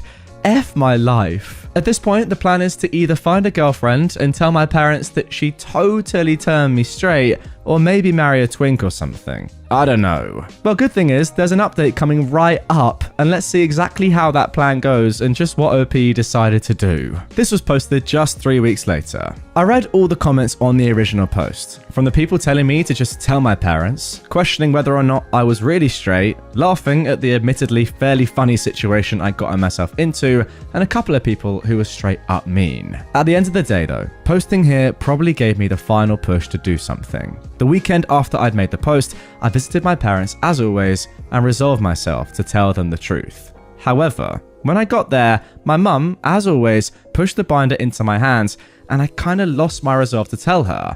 I decided to just play along. It was then that I remembered the people on this thread who made fun of me for liking femboys and questioned whether or not I was really straight. I kinda took that to heart and decided to look at the binder of dudes in earnest to see if I liked any of them. To be honest, I'm really glad I did. Most of the dudes were unattractive as expected, but I found a dude on there who I legitimately think is cuter and more feminine than the vast majority of girls I've seen. I told my mum I liked him, and she kinda joked around asking me what the point of being gay is when I wanted a dude who looked like a girl anyways. She talked to his parents, we had a meeting set up over Zoom, and overall, it went really well. Me and him have a bunch of common interests. We're both massive weebs and history nerds, and he also disclosed that he apparently cross-dressed in private, which only made me like him more. In the end though, we both decided we didn't want to rush into marriage and wanted to do a dating trial run of sorts. I told my parents, and they were fine with it. My dad literally just told me that as long as we have marriage as an eventual goal and don't have sex before marriage, they didn't mind if we dated. Guys, literally, this whole thing could have been avoided. though I'm kind of glad that it wasn't. Luckily, he lived in the same state as me, but he was still a 3 to 4 hour drive away. So mostly we've just had Discord calls and spent time together gaming for the past few weeks. This Saturday though, we finally managed to meet up in person and have a date. And honestly, I think I'm kinda in love. The dude's cuter than any girl I've ever met, but unlike most girls, he's actually into the same things as I am. Anyways, we ended up having a great day out on Saturday, and I ended up staying at his place over the weekend. Though, surprisingly, I kept my promise to my dad and somehow avoided having sex. Anyways, yeah, I'm now back home and extremely happy with my decision to lie to my parents. Then again, is it really lying if it turned out to be true? I really do like him and will probably ask him to marry me a couple of months from now if nothing goes wrong. What a story. I can't believe what I've just read. Now guys, when I say in the intro that this is my favorite subreddit because of the variety, this is what I mean. Like, what have I just read? I can't quite believe the outcome of the story. If anything, it is rather beautiful. I will just say that. Mesmeric, very unexpected and pretty incredible. I mean, if this is not an advert for arranged marriages, then I don't know what is. Can I have one, please? Maybe not to a femboy, but amazing stuff nonetheless. I just can't quite believe how one thing led to another and ended up in you genuinely falling in love with someone that you didn't even think you could possibly be attracted to in the first place because of their gender. Like, what are the chances of that? Insane. And the beauty of it is that your parents are none the wiser. They think you're being serious the entire time, and maybe in your hearts you were. Okay then, moving on to our next Best of Redditor Updates post. My girlfriend went on an anti-Semitic rant after getting into an argument with someone. I am Jewish. Me and my girlfriend have been together for 3 months. We're both 21 years old, and I had no idea that she held those beliefs. She's always been a calm, make love, not war kind of person, and is very kind to everyone. This is completely out of character, and I'm still not sure if she was trolling or not. Yesterday evening, we were sitting in the car, and she was talking to some guy from her internship. She sounded heated, and they were clearly arguing over something. When she hung up, she said that he was a jerk, a douchebag, etc. Then she started calling him a dirty Jew. I was shocked to say the least, and didn't even know what to say. It came out of nowhere. She said that all Jews are extremely arrogant and that they disgust her.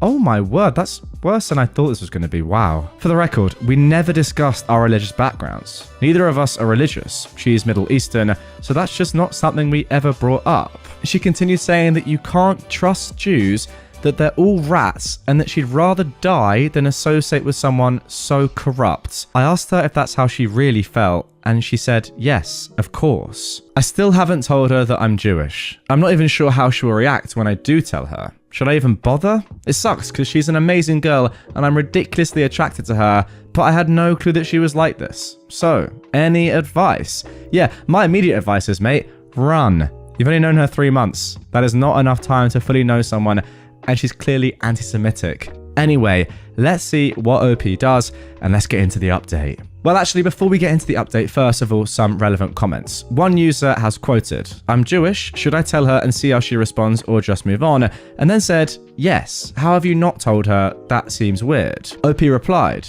I'd just tell her that I'd rather not be with a racist, and then leave it at that. I was contemplating whether it's even worth it to tell her I'm Jewish. I've got a strong feeling that she'll freak out. Another Redditor has said, this doesn't sound like trolling. Even if you weren't Jewish, do you really want to be with someone so blatantly ignorant and anti-Semitic? That's a good point right there. I don't really care what ethnicity or religion you are. If someone is saying that sort of stuff about any religion or race, I don't care. I'm not going to be with them. And then OP replied, I wouldn't be with anyone who's racist or prejudiced against any group. There you go. I'm just confused because she's generally very bubbly, and to see her hate with so much passion is bizarre. And yeah, unfortunately, as I said, after 3 months, you can't really fully know someone. And if anything, it's kind of lucky that this has come out now rather than in 3 years. So then, moving on to the update, which is posted just 1 week later. The day I made the post, my girlfriend actually came up to me and said that we should do something romantic for our anniversary soon. Well, that didn't turn out well. Sorry, an anniversary after 3 months? Okay. Before I told her about my background, I asked her why she holds these beliefs and attitudes towards Jews. She pretty much sounded like Hans Lander the whole time. At one point, she even admitted that she got suspended from school as a kid for teaming up with a white supremacist and pulling a horrible prank on a Jewish student. Sorry, who is your girlfriend? Afterwards, I bluntly told her that I'm Jewish. She did not believe me at all and thought that I was joking. I told her though that I was dead serious, and she just laughed and told me to shut up. This went on for a while, and she even asked for proof. When it finally hit her, she looked like she died inside. Things went 0 to 100 very fast. She got physically aggressive and screamed at me, calling me a liar and a psychopath. She said that our relationship was never real because it was based on a lie and that she feels disgusted with herself. When she insulted me, I reminded her that she really liked me despite my dirtiness, which just pushed her over the edge. She cried hysterically and left. The next morning, she knocked on my door and insisted that she dumped me and not the other way around. She warned me not to tell people that I dumped her, since that would make her look bad. I didn't say anything and I closed the door. I heard her screaming and knocking violently, basically asking me how dare I close the door in her face, and that you people are all the same. Oh my goodness me. I'm learning now, guys, that this wasn't just a spur of the moment thing. This woman is genuinely screwed in the head and disgustingly racist. After a while, she left and started writing to me on Snapchat. I blocked her. Then she called me from a friend's phone and verbally attacked me. I've never seen her act so crazy. Long story short, I blocked and deleted her on everywhere, and she eventually stopped. I knew that things wouldn't go smoothly, especially after our initial conversation, but I didn't know it would be this bad. Some of her stuff is still at my place.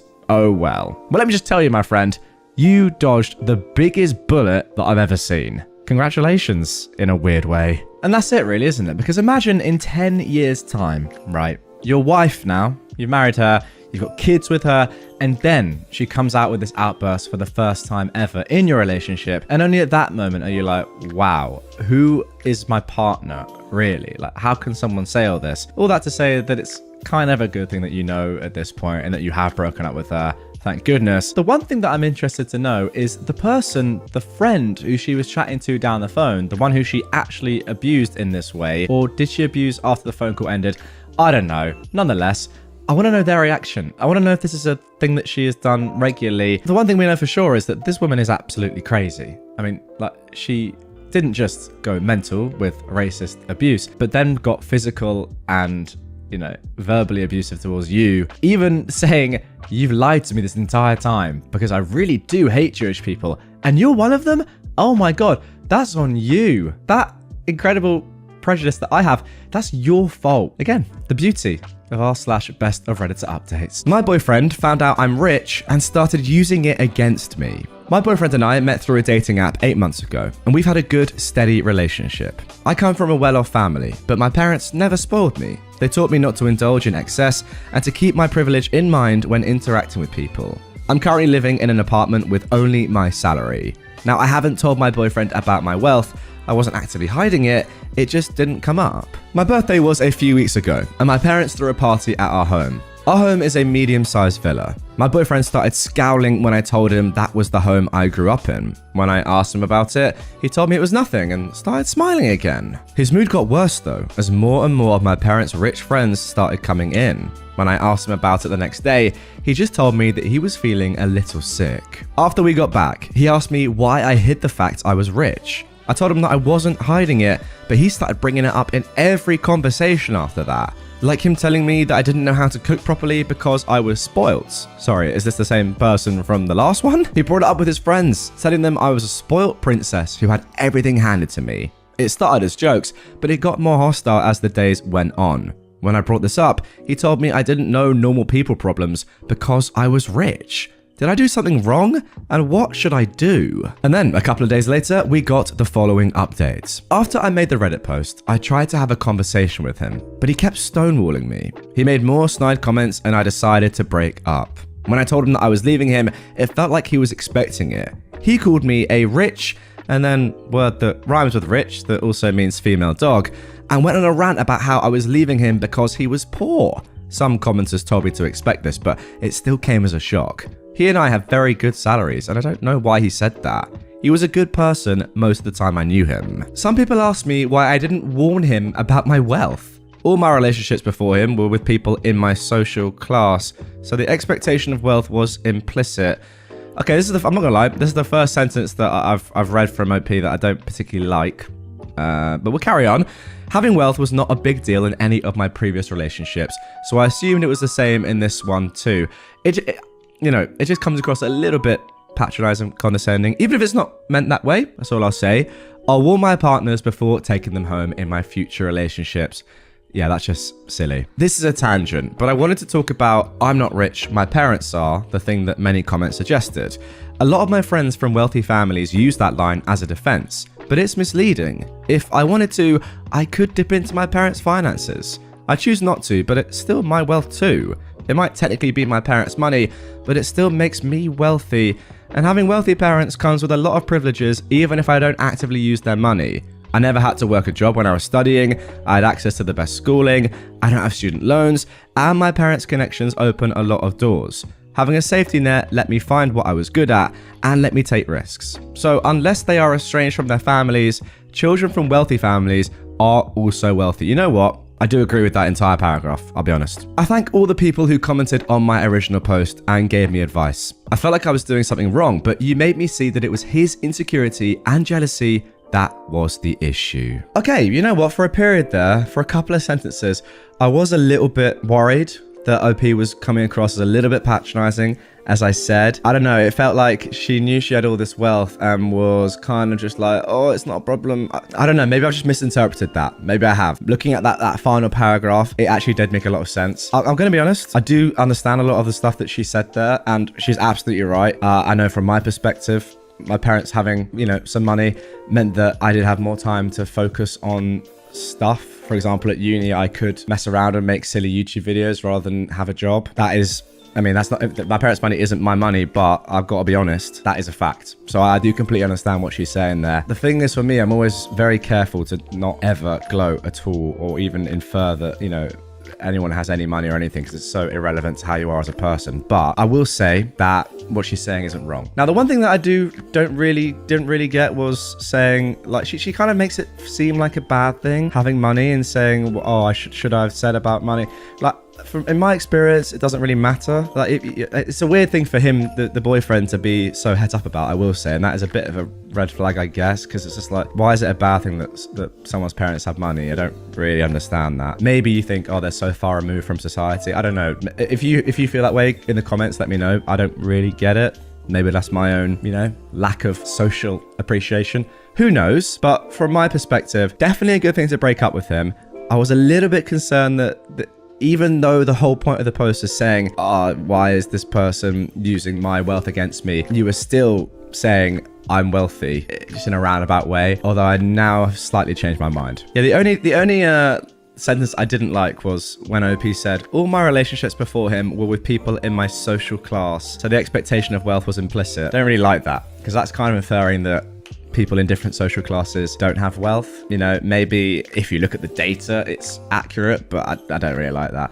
I don't know. I know a lot of kids, right? Or I knew a lot of kids in school that had extremely wealthy parents that were horrible. And then I don't know the word, patronizing, just so unaware. Well, aware, but then they made you aware of how wealthy their parents were, etc., etc. And none of that wealth was actually theirs. Yes, of course, it is theirs in a roundabout way, but they didn't make any of the money. It's their parents' money, So that's what I'm trying to get at. I do think, though, that I probably did misinterpret OP a little bit, and she does seem pretty reasonable, and a lot of the points were very valid. Yeah. Overall, let's take it back a bit.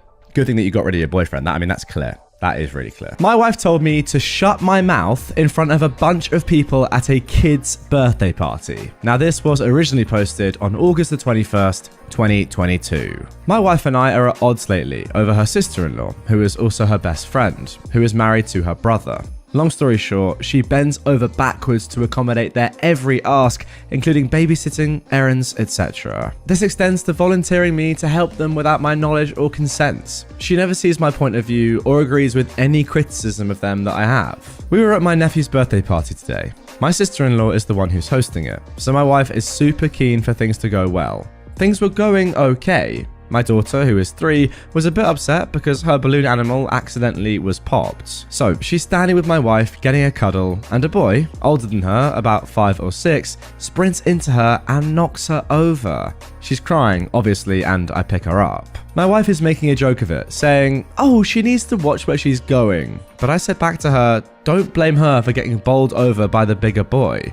Now, apparently the mother of this other kid was in earshot, which prompted my wife to tell me, in front of one of her other best friends and a couple of other guests, to shut my mouth. Then she had the cheek to tell me to not have a moody face. 15 minutes before this post, I sent an email to a divorce lawyer for a consultation. I finally reached my limits. Okay, yeah, I'm not gonna lie, I was sort of expecting that final sentence. It seems as if this was definitely the turning point, or the tipping point, let's just say, to lots of other things that have come before this for OP. We're gonna get into an update almost immediately from the same post, of course, but I will say that, yeah, although it's obviously not very nice to have your wife tell you in front of other people to shut up or shut your mouth at a kid's birthday party, I mean, to be fair, that is pretty terrible. Some other stuff must have come before that. There must be some pent up, stuff going on there to actually call a divorce lawyer immediately afterwards. But anyway, let's see what happens next. So then, the first update. Firstly, I'd just like to thank everyone for your responses, supportive or otherwise. Being heard and listened to is such a mental boost. I spoke to my solicitor first thing this morning and we had a good talk. He knows that I'm angry and upset at the situation,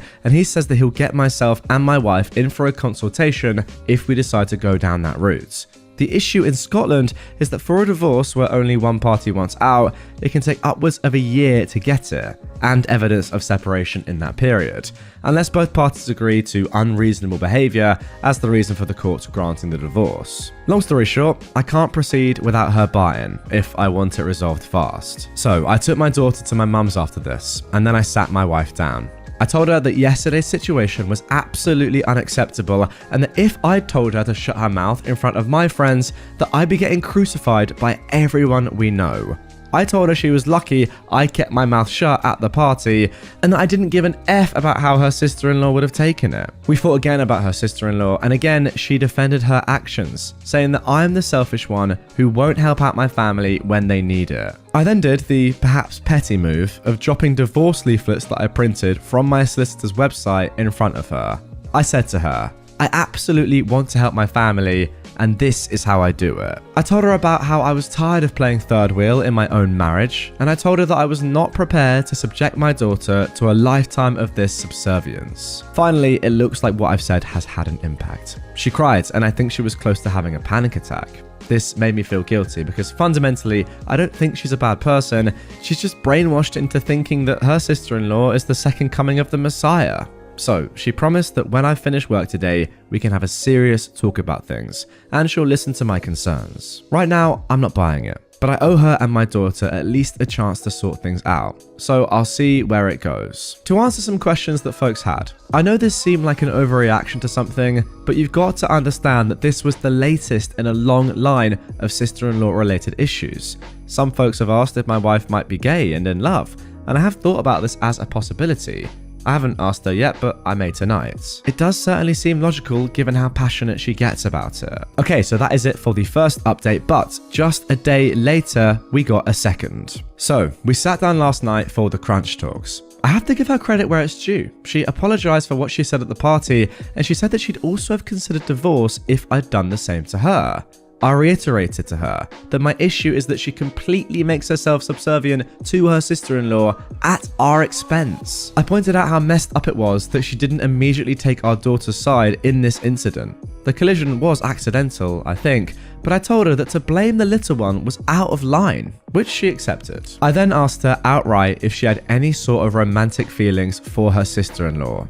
She squirmed and looked a little uncomfortable. She said that a long time ago at the end of high school, there had been a drunken kiss on a night out, but nothing beyond that. She sort of played the angle that she didn't want anyone, especially her brother, to know about it. And that's why she bends over backwards to make sure her sister-in-law is happy. I asked her if her sister-in-law had ever threatened to reveal this incident, but she denies that it's even been brought up.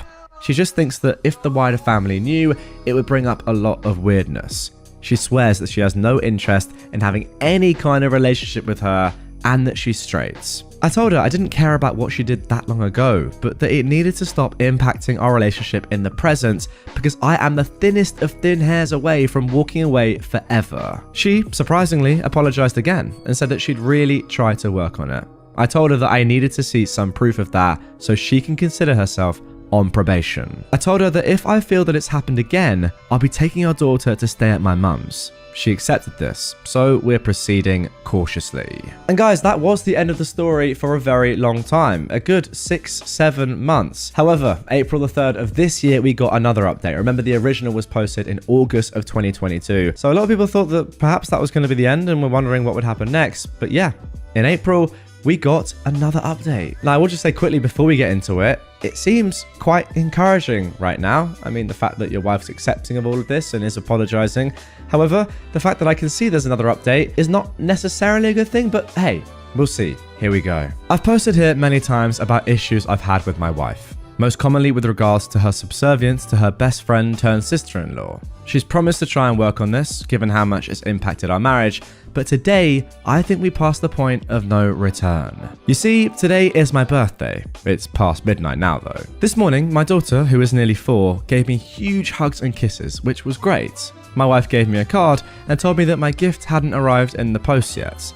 My suspicion is that she's yet to order it, or ordered it late, whatever it may be. I then logged into my work and did my shift like any other day. My wife was off work, while my daughter was at my mum's for a visit. Nothing special was planned for the evening because there were plans in place already. Just that those plans didn't include me. My wife's sister-in-law and a couple of my wife's other friends had arranged to go out for dinner and drinks because a voucher that her sister-in-law had for a particular restaurant expired soon, and my birthday was the only date they could all make. Terrible, right? Well, it gets better though, because my wife made a big social media post wishing me a happy birthday, saying how terrible it was that I had to work all night on my birthday, which is a complete lie, but it does make her look less bad in public for not spending my birthday with me.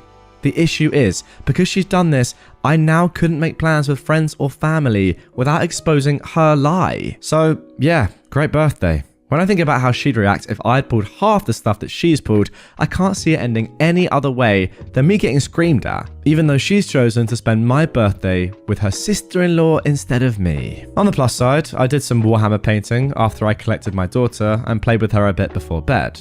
She also asked why mummy wasn't here, which kind of crushed me. Am I wrong to be annoyed about this? And there we go, my worst fears have come to fruition. It is really not looking good for you two, is all I'll say. First of all, of course you're not wrong to be annoyed about this. Are you joking? She's actively said that she's doing something else because you're busy, like making up this entire rumor and just downright lie on social media to make herself look good and allow her to go and do things with her friends on your birthday. Actually insane. And remember guys, this is coming off the back of that heart-to-heart conversation. Well, I thought it was heart-to-heart and I thought the apologies were legit back in August 2022 when we saw the previous update where your wife literally said, okay, I will focus on the marriage now and our daughter, not on my sister-in-law. But no, on your actual birthday, on her husband's birthday, she's off gallivanting with the girls. And that's pretty tough, not gonna lie. This does feel like this marriage may be coming to an end, but there is one more update that was posted 12 days later. I'm not gonna give any spoilers, but let's just say this is a conclusion. Here we go. I've separated from my wife. Hi again, everyone. I just wanted to say, firstly, thank you very much for all of your responses and private messages. Many of you were supportive, and many of you, rightfully, upon reflection, told me that I needed to grow some backbone and sort my stuff out. I've been sitting on this for a few days because the full events of what has transpired since then have blown my mind and have brought home some very harsh truths about my relationship. But I also wanted to see if what went down would actually stick, and so far it has. The fun question out of the way first. For those who were asking about my painting, I was painting some Thousand Suns Terminators. Okay, so starting the day after my birthday, my wife initiated sex. And let me tell you, this was an occasion in itself. I legitimately could not tell you the last time that this happened. It's been that long. I'm thinking to myself, maybe she's feeling guilty about yesterday and she's trying to make it up. After the deed was done, she turns around to me and says, "Your present won't be here for another couple of days. That will have to do for now." I'm pretty disappointed at this point, Not because I had a huge desire for a particular gift, but because she felt that her behavior the day before was fine, and then for her to think, I'll use sex to cover up my screw up. Well, that was also a bit of a blow. Whatever, I've sucked up worse before and powered through. What broke me was her opinion on her sister-in-law's birthday. Long story short, for those who don't know, she is possibly my least favorite person on the planet due to her parasitic behavior and main character syndrome. Coincidentally, it's a couple of weeks after mine. My wife told me all about her birthday plans for her. She wanted to get her a gift for her favorite massage therapist. What was the big deal? The shop only sells paper vouchers, and it's a 3-hour round trip to the shop. So off she went, again leaving me with my daughter, and what commenced next can only be described as 3 hours of my brain simmering slowly towards an explosion. I took my daughter to my brother's house because I knew that when my wife came back, I was going to explode. When she came back, I was sitting in the living room with a bag packed for me and, in an admittedly petty move, one packed for my daughter. This immediately got her attention, and she demanded to know what was going on. I unloaded it all. It wasn't coherent, and I definitely got more emotional as I unloaded more grievances. I started by telling her it was unacceptable how she completely screwed up my birthday while making her sister-in-law's birthday a major priority. How I was sick of feeling like a third wheel in my own marriage. How I'd literally sacrificed my personality on the altar of keeping her happy. And how I never saw my friends anymore, yet she could do whatever she wanted. How I take care of the house despite working more hours than her for not even a shred of gratitude. How she used a lack of sex as a tool of manipulation and control. I cried and shouted. She did the same and vehemently denied all of my accusations. She demanded to know where our girl was, and I told her. But I told her that she would not be using her as a bargaining chip against me. We eventually calmed down enough to agree that I would keep her at our house while she temporarily stayed with her mum and dad. I agreed to drop her off for visits while we work things out. It's been a few emotionally exhausting days. I feel drained, spent, and tired, but I have my little girl and I feel like I have done what I could. I don't know what my relationship status is right now. We've not been speaking except to arrange drop-offs, and I'm comfortable with that for now. I need some more time before I consider more permanent steps. I've never ever unloaded on her like this before, but Jesus Christ, it felt good, even if she continued to deny everything. And there we go.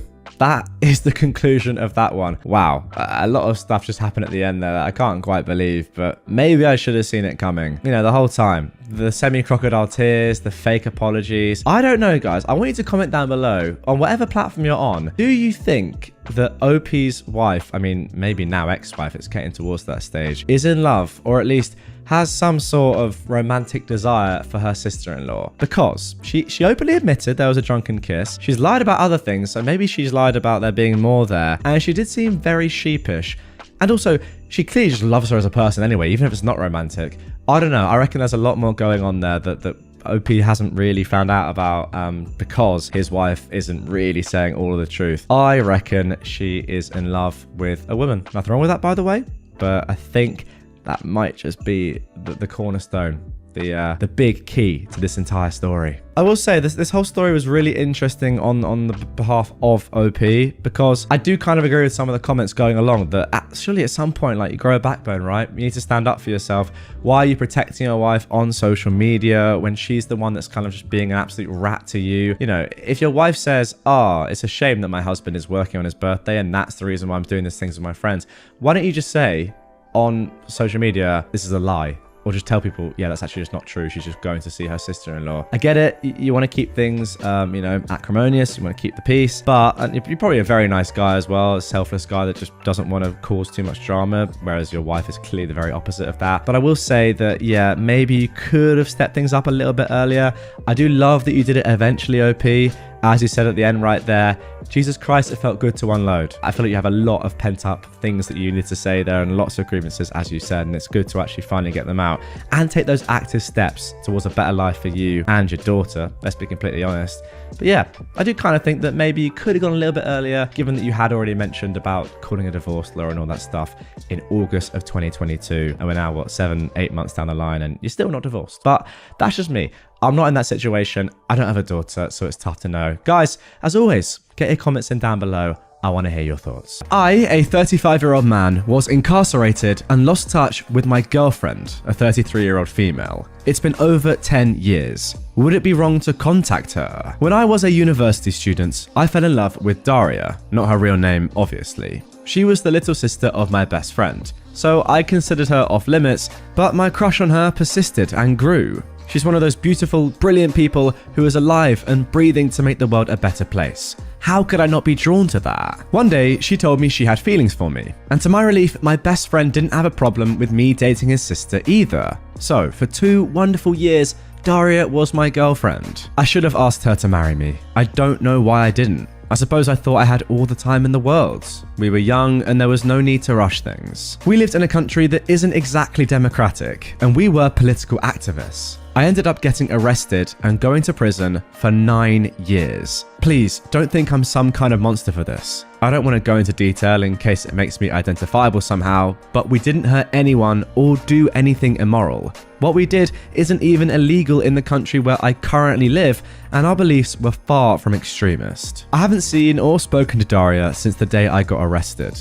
My best friend died shortly after, and Daria left the country, partly due to the possibility that she'd be arrested too. There wasn't any way for her to contact me while I was in prison, though apparently she contacted my dad a few times in the beginning. Things got even worse in our country while I was incarcerated, so my dad and I emigrated when I was released. We've been living in Western Europe ever since, and life is pretty okay. I live with my dad, and I have a steady, if trashy, job. Months ago, I found Daria online. She lives in a neighboring country, 7 hours away by rail. She doesn't use social media too much, but from what I've seen, there's no evidence of a partner or kids. And even if she's married, I'd be content just to be her friend, as I was for the first years we knew each other. Part of me desperately wants to reach out to her, and my dad has been encouraging me to do so, but I feel like it would be too selfish. The circumstances of her brother's death were very traumatic for her, and I'm afraid that I'm just a living reminder of all the bad things that happened to us. And if she does have a partner, would my contacting her offend him and trouble their relationship? I don't want to cause her any more sadness. Time stood still for me while I was in prison, but I know it didn't for her or anyone else. She's done so well for herself. She's built a whole life, and I don't want to derail that life just because I feel entitled to a place in it. She might not even remember me at all. And even if she did invite me back into her life, I'd be nothing but a burden now, owing to my wrecked mental health. We've been apart twice as long as I knew her. Have I even the right to miss her as much as I do? For now, I've contented myself with Googling her name every so often and seeing that she's okay. It just hurts a lot, and I don't know how to make it not hurt. I still love her with everything I have. I probably always will. So, should I reach out to her or leave her alone? If I do contact her, what should I even say? Now, good news guys, update is incoming. But before we get into that, first of all, what do you think? Comment down below. Do you think OP should get in contact? It has been such a long time, but from my perspective, if you still care about this woman so much, 9 years after seeing her last, you've been in prison for that long and you still are thinking about her like this, I think you kind of just have to do it. For your own sake, if anything else. Ultimately, what's the worst that could happen is what I ask myself. To be honest, the only thing that I could think of is, okay, maybe she's forgotten about you and you happen to then cause an awkward conversation between her and her now partner who you didn't know about. That's it. Then they move on with their lives and you at least know where you stand. But if you don't do this, you're going to regret it for the rest of your life. It's something that you simply have to do, in my opinion. Now, those are my thoughts, but this is Best of Redditor Updates, and therefore, we are going to get an update to this story. Here we go. Okay, so that initial post was put online on the 26th of January, 2023, and just a day later, we got this update. First, I want to say thank you to everyone who offered advice or kind words. I spent so long feeling ashamed about my situation and expecting most people to react very negatively if they knew. I'd barely discussed it with anyone before, except my dad and people whose job it is to help me, lawyers, therapists, etc. And I was very surprised to be met with so much compassion from a bunch of complete strangers. Thank you. Truly. Several people asked for an update, and that is the least I can do in return. I sent Daria a message the evening after I made my post. It was something like, I don't mean to intrude, but I wanted to say hello, and I thought I'd give you my new contact information in case you ever felt like getting in touch. If not, that's completely fine too. I left her my mobile number and email address, wished her well, and that was that.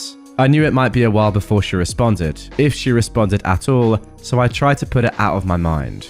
Early Monday morning, my phone rang. It was an unfamiliar number from the country where Daria lives. Who else would ever be calling me from there? I panicked a little bit, but I managed to answer in time. She asked a few times if it was really me, and I couldn't tell if she was laughing or crying. At first, she called me by the very affectionate version of my name that she used to, but then she quickly apologized and corrected herself, which broke my heart a little bit. It was an awkward phone call, but not in a bad way. I was extremely nervous, and it seemed like she was too, but happy also. Some of you mentioned that Daria would want to know that I was safe, and this was more true than I could have guessed. Because unrest in my country increased a lot during the last year I was in prison, she was afraid that they would decide to quietly kill me rather than let me go. Actually, sorry, that's a very good point I hadn't even thought about. It's quite challenging given that we don't know exactly what country this is taking place in.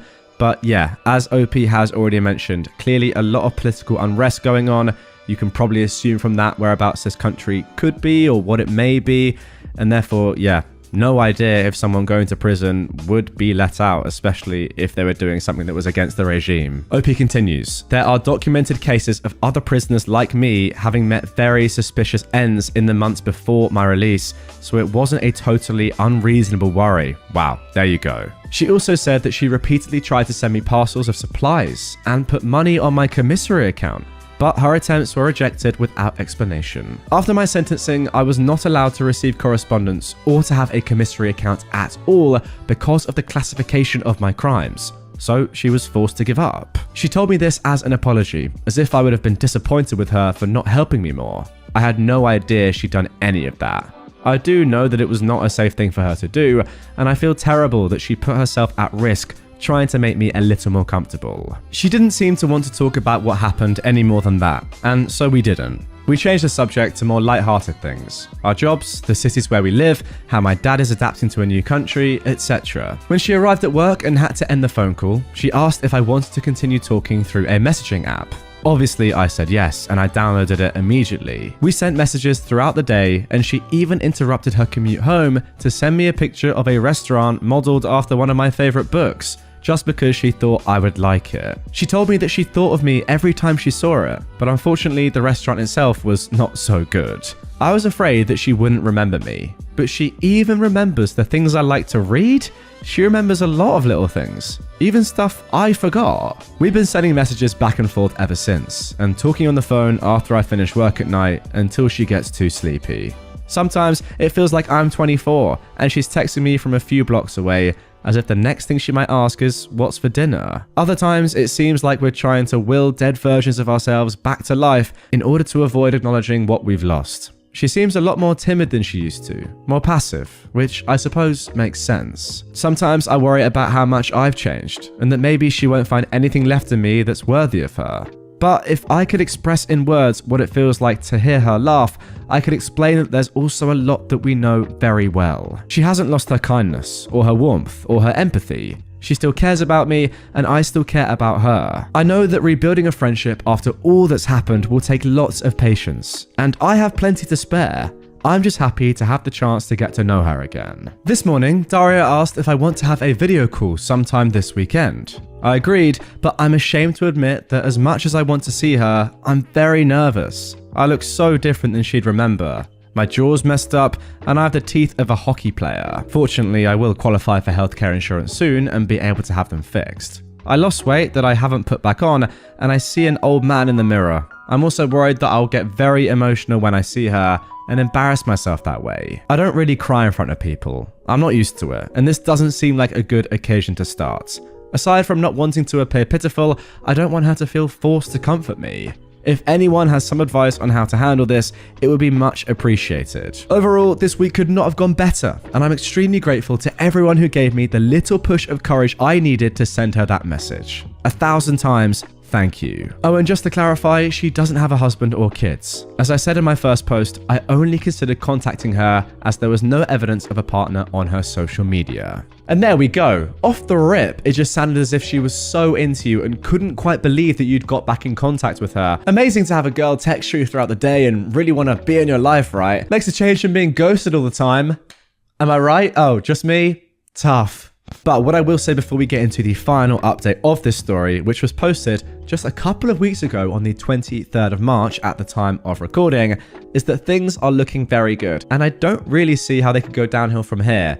I say that with crossed fingers. I hope for your sake, OP, and Daria's, that this turns out well. Let's see if it does. Okay then, here we go. Here is the final update. I've had a lot of people ask for an update, so here it is. The last 2 months have gone by very fast. I told Daria that I was nervous about the video call, and she insisted on having it right away so that I could get it over with and stop worrying. Seeing her made everything feel real in a way it hadn't before. She still looks like herself, or even more beautiful, different only in the sense that she is fully an adult now. The place she lives is very different from our home country, with a distinct culture to which she has assimilated. That she had time to adapt and feel completely at home in this place broke the illusion that no time had passed. In hindsight, that was probably the real reason I'd been so nervous, because I could no longer occasionally forget myself and pretend that nothing had changed. The hardest part was not being able to reach through the screen and put my arms around her. Sitting there and watching someone you love cry from a distance is not easy. I barely noticed that I was crying too. She didn't seem surprised at my appearance, but she did eventually look me over and ask if the food was rubbish where I lived. I explained about my jaw and that I'm getting it fixed. Less dental work is required than I thought, but I do need surgery. Her response was to ask for my address and order groceries to be delivered, including a lot of soft snacks that are easy to eat, and these meal substitution drinks that are actually tasty. She sent them every week since, even though I tell her it's not necessary. When I wanted to pay her back, she laughed at me and said she owed me a lot of food because I'd kept her from starving to death in university. I loved being able to cook for her, and I suppose it makes her just as happy to feed me now. We talk every day and have made video calls a regular habit. It does me so much good just to see her face, and the awkwardness is mostly gone now. It's easy to talk to her. Last night, she brought her computer into the kitchen and talked to me while doing the washing up. It's amazing how mundane things like that can make me feel normal and at home in ways I forgot I could. I never thought I'd be that stupidly happy to see someone washing coffee cups. I'm beginning to think that the idea of home as a physical place is a misconception. She likes to send photos to show me where she lives, what her life is like now. She was curious about how things are the same or different here. I didn't want to admit that I don't have much of a life to share back. Going places just doesn't seem worth the effort. She is, though. At first, it was very small things. She'd send a picture of a pastry she bought at a cafe, saying that she thinks her city has better pastries than mine. I'd go out and get one so I could send her a photo too. Then it was beer. Which city has better parks, interesting architecture, a department store, and so on. I figured out quickly that she was trying to coax me into going out more, but I played along to make her happy. I've seen more of my city in the past month than the entire time I've lived here before. I've been to the art museum and finally joined my colleagues for a beer. Usually, I go places for short durations at the less crowded times, but I'm still going, which is something. Daria used to be very sociable, so I thought that whatever happened, at least she wouldn't be lonely. I was wrong. There is a lot she could never tell her friends because they can't relate. They would feel sorry for her and cease to be equals, she says. Our experiences are different, but we're more able to understand each other than other people could. And despite her own burden, she's quietly picked up half the weight from my shoulders without ever being asked to.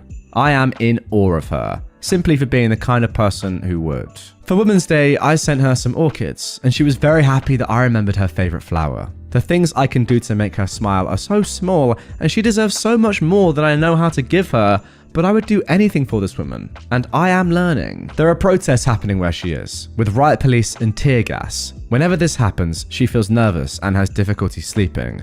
Now, at least, I can stay on the phone with her at night so she's not alone. Aside from the anxiety, there's also a sense of nostalgia. She talks about when that was us making noise in the street. I'm glad she has good memories too and doesn't have to be alone with them anymore. Finally, the reason I am updating now, 2 months after the previous one. She is coming to visit. We were talking last night and I mentioned that a church near me has special windows designed by an artist she loves, and I was thinking about going to see them eventually. She said it would be unfair of me to go without her, so I invited her to come with me. And then somehow it turned from vague future plans to being scheduled for next Saturday. She was going to come for the day, but I told her it was silly to travel so far to stay for such a short time and suggested she stay the entire weekend. so she'll be here from Friday until Sunday. I haven't really had time to be nervous yet, but I'm sure I will. Thank you again to everyone who has given advice or encouragement. It is very much appreciated. And there we go, guys. That is the end of that one. Once in a blue moon, you come across a story on Reddit which is truly wholesome, and you think to yourself, should that be a movie? Would I pay to go and watch it? Absolutely. I will say I would love to know more about what happened in the first place and why OP went to prison, what this political unrest was, what country this took place in, what era. I mean, to be fair, we know what era it was 10 years ago. Forget that last bit. Everything else, though, I'd like to see that in the film with a little bit more context. But wow, what a story.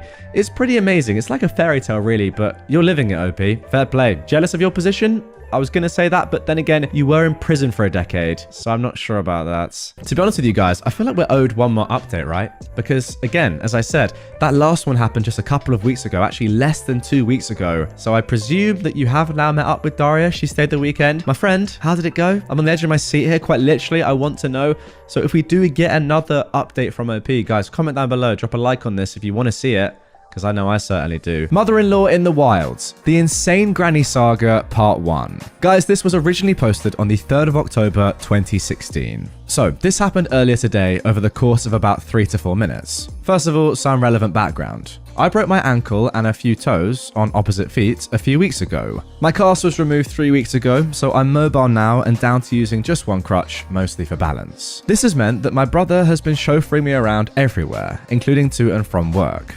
He was running late today, so I wobbled my way down to a supermarket to grab milk, etc., and told him to pick me up outside the store at the little pickup drop-off point by the entrance. I was sitting on the bench outside the store when a wild mother-in-law appeared, with her daughter-in-law and grandkid. Now, I'm not sure how old the kid was, I'm no good at judging kids' ages, but based on her stream of babbling, I don't think she could speak just yet. She was sitting in the little chair thing in the trolley, and she seemed to be quite happy. The mother-in-law was an older woman who was walking slowly, but seemed to be fine. The daughter-in-law parked the trolley and kid beside me, and told the mother-in-law to wait here. She'll go and get the car, so the mother-in-law didn't have to walk across the car park. From what I got from the conversation, the mother-in-law had been moaning about her feet and wanted to sit down. The daughter-in-law was trying to get her to sit on the bench, and the mother-in-law was martyring herself. I promptly put a stop to all of that by offering the mother-in-law my dry part of the bench and moving further away to lean against the wall. She didn't even look at me before sitting down, like she'd just been crowned. The daughter-in-law kissed the kid and told her, "Mummy will be back in a moment, you be good for Granny, and then we'll go for a fun ride in the car." The kid's happy and excited for the car ride, and the mum disappears. As soon as the daughter-in-law was out of earshot, the mother-in-law turned to the kid and said, "You're such a bad little girl. See, Mummy's leaving you here. She's gone without you. No car for you." Cue the kid bursting into tears and screaming for her mum. Now, I'm not sure how much the kid understood of what the mother-in-law had said. It may have been all, or she could have just understood the no car part.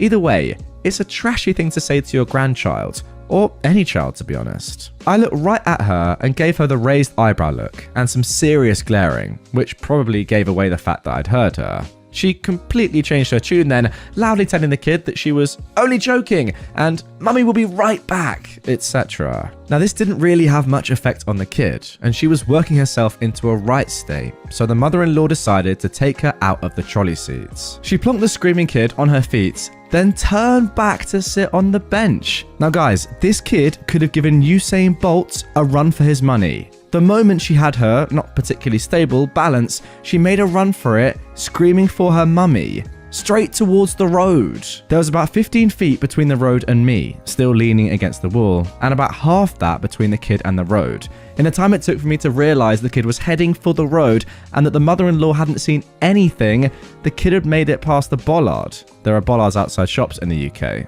I'm not sure why, but I have theories. I have never moved so fast in my life. I managed to grab the kid and make it back to the pavement before my ankle realized that a full sprint this soon was so not a good idea. Neither of my legs were interested in supporting me after that, so I just sort of crumpled into a heap on the pavement with this kid. The next thing I know, the daughter-in-law is there taking the kid from me. It was her car that she'd run in front of. She was crying, the kid was crying, I was crying, it frickin' hurt, and the mother-in-law was still sitting on the bench. Anyway, I blame it on the adrenaline and pain because normally I wouldn't get involved, but I told the daughter-in-law exactly what had happened. All of it. Even what the mother-in-law had said to the kid.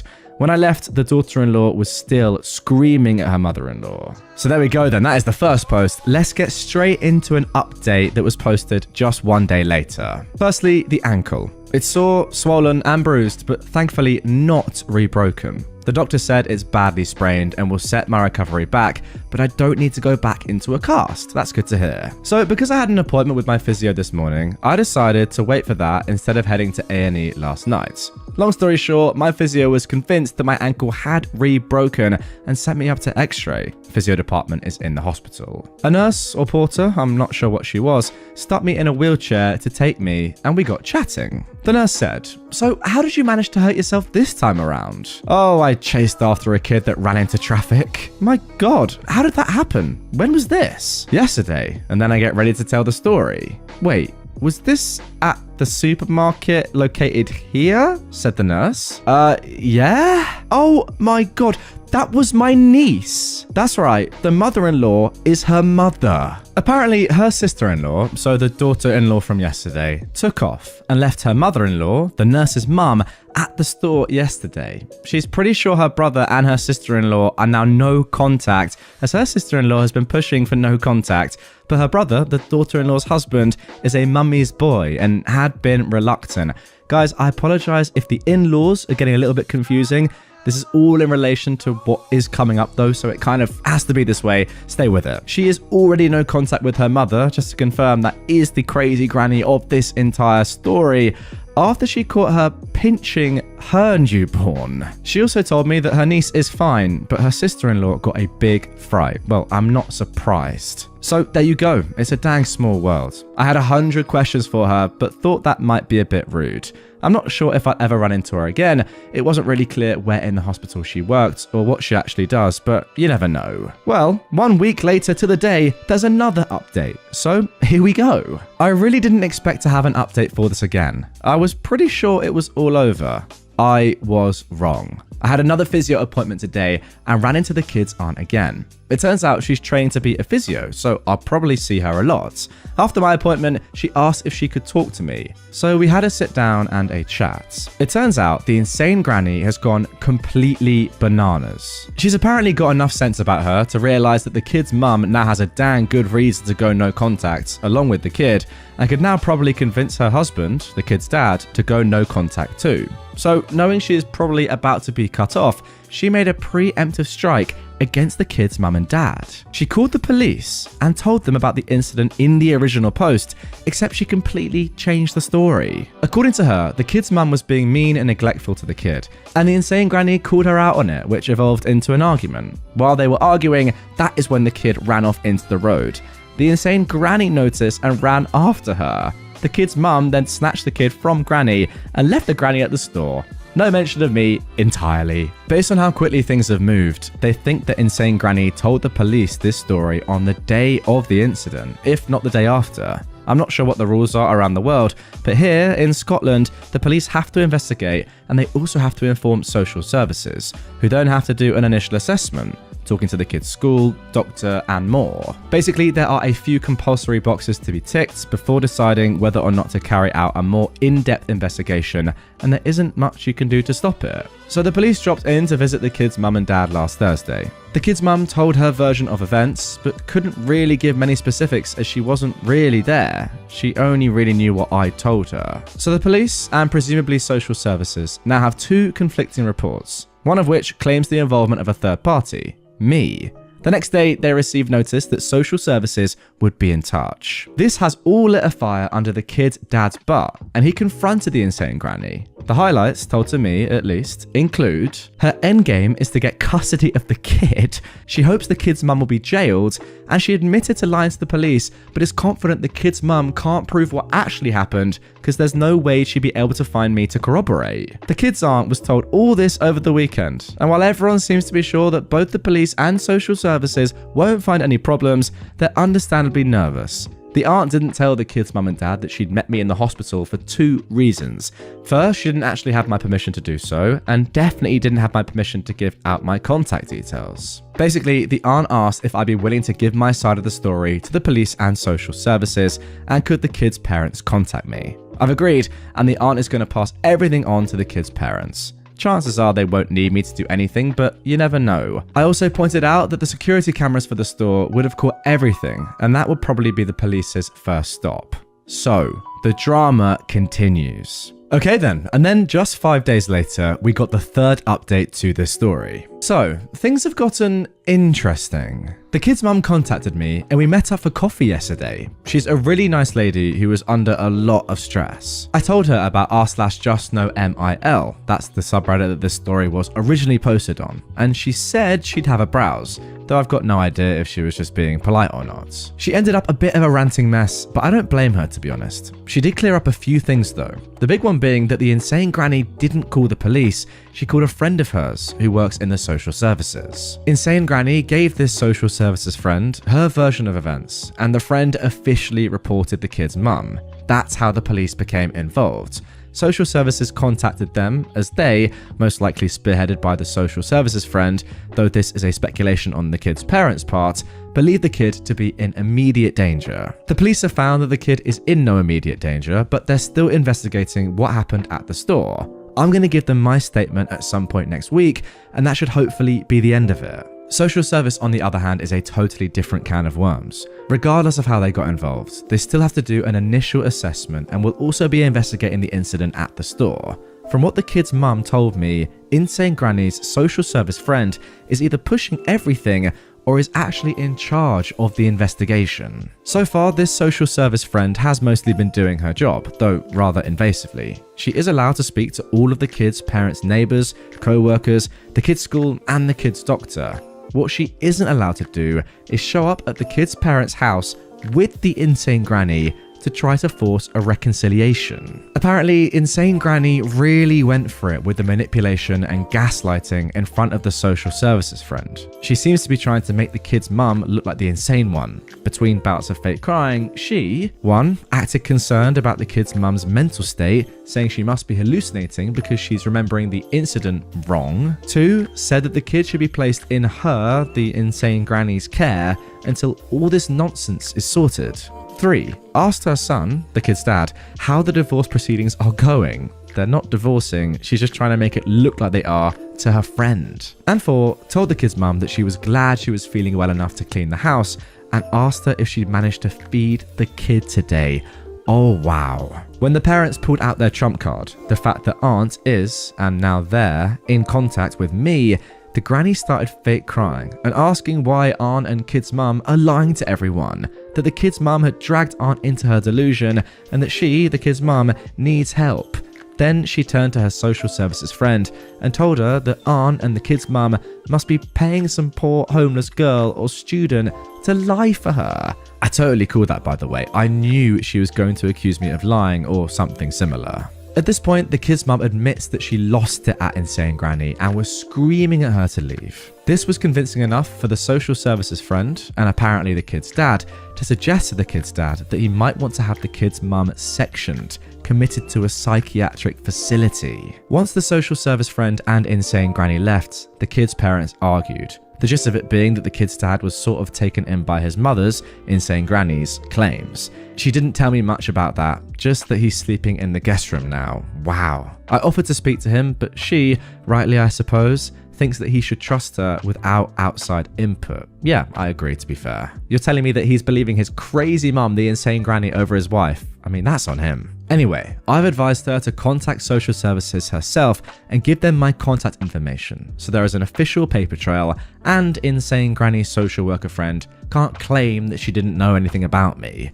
I've also told her to make a complaint about the social services friend, but she's nervous that doing so right now might make things worse. So that is where we are right now. I doubt there'll be much to update about once I speak to social services and the police, but the kids' parents are going to keep me in the loop. So if there's any more drama, please don't let there be more drama. I'll update again.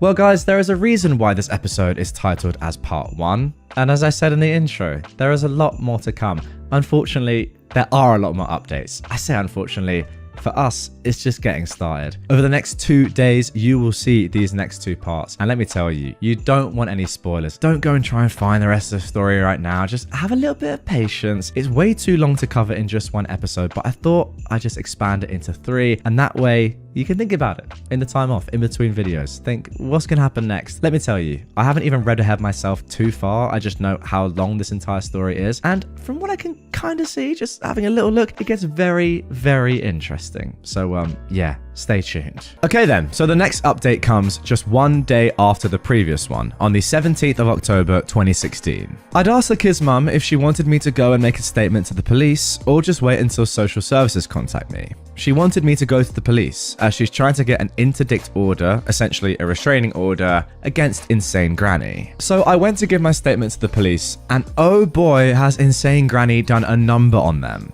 After the kid's parents told her that they were in contact with me, she went to the police and told them that I might come in, claiming to have been involved in the original store incident. She's managed to weave some intricate lie, essentially trying to discredit me before I gave evidence. This worked to a certain extent. The officer in charge of the case made it very clear he thought I was lying and had been paid off. He asked me a few times how much I was making doing this and told me that I could be arrested for wasting police time and perjury. He was immediately dismissive of me and condescending, which I'm ashamed to say I don't respond very well to. I think that's fair enough. I mentioned in a comment on one of my previous posts that I work in forensics, and I've been an expert witness, both educational and reporting. Implying that I could be accepting bribes or that I'm lying could potentially kill my career. No way am I endangering my career because some manipulative old lady has an officer wrapped around her gnarly old witch finger. Wow, I love the imagery there. I will say though, this granny must be very skilled in terms of convincing people to side by her. She's got an officer on board. That is elite from her, despite the fact that she is clearly insane. Anyway, unfortunately, I've worked with more than my fair share of people who take one look at me and think I'm some sort of inexperienced daft bimbo. I usually try to assert myself, and if that doesn't work, let them embarrass themselves. It happens eventually. In this case, it happened at the end of the interview, when he asked me for my employment details. My official job title sounds way more important than it is. It has the words lead, investigator, forensic, and a few other ones in there that make me sound impressive. This definitely made him sit up and listen. I'm not gonna lie, I kinda chewed him out a bit, though he mostly realised himself that he'd screwed up.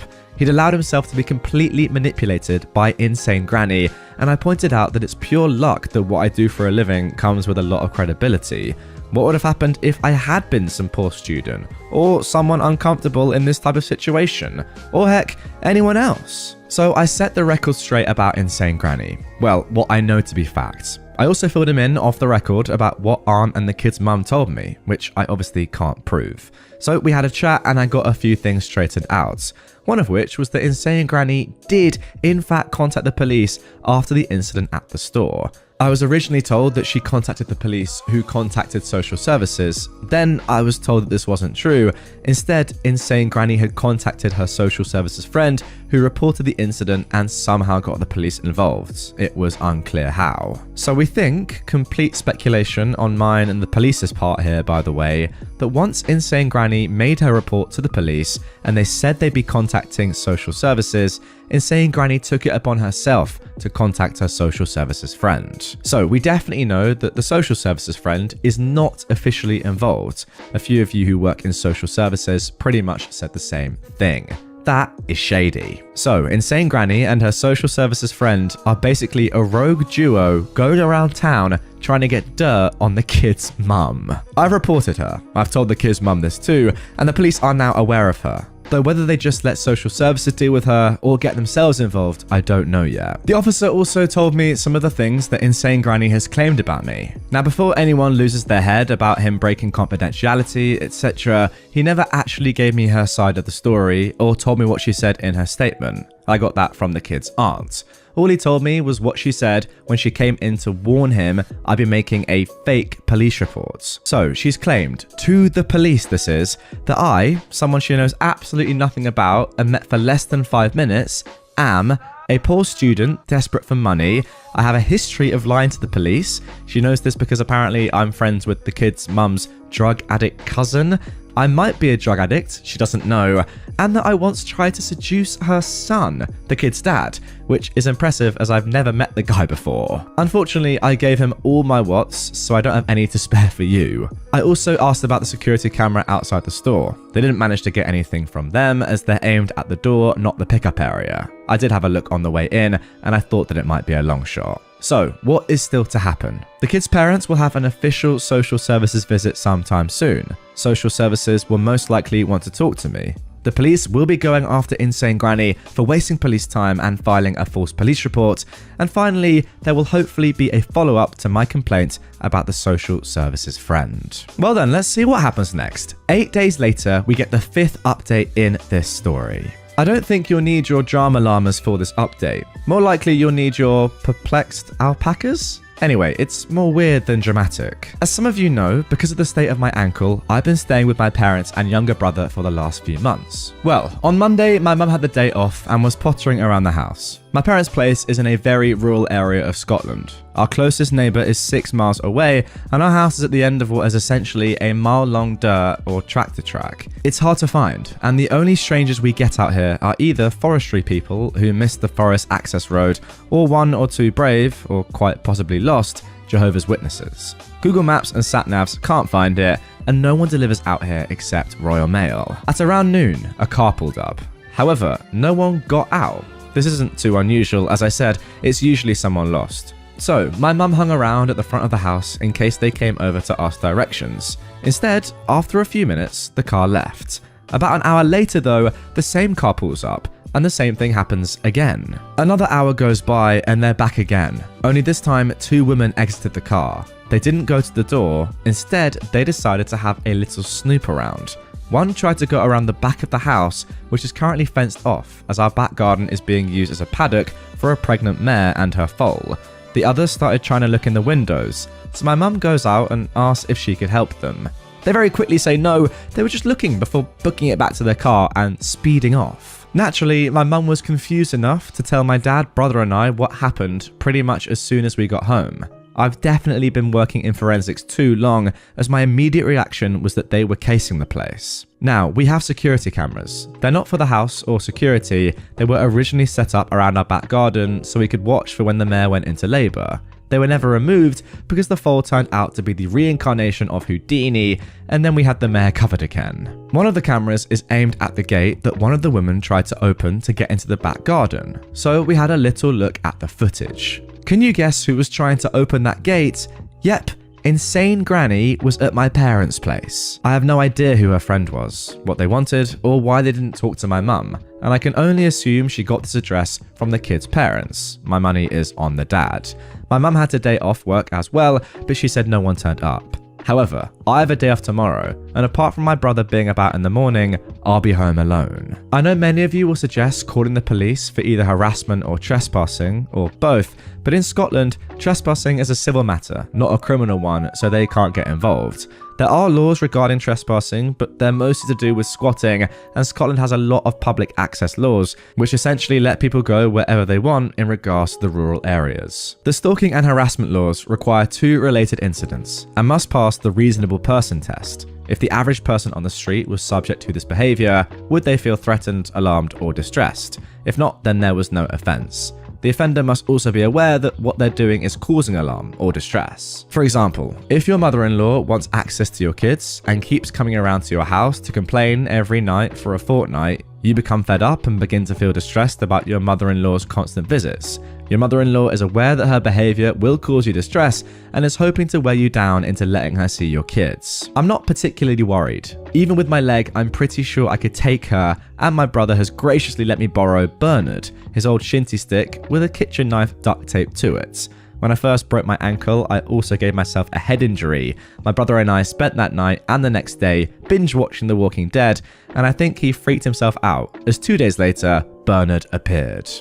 It's too close to Halloween for this. Okay, and that is the end of the 5th update. So just to briefly go over what's happened so far in this story. OP has saved the child from running into traffic after being bullied and released by this insane granny. The granny then gives a false police report to get custody of said child. OP then has a chance encounter with the child's aunt and offers to be a witness. If you remember, that was the nurse. Granny then goes to the police station first though and lies about OP.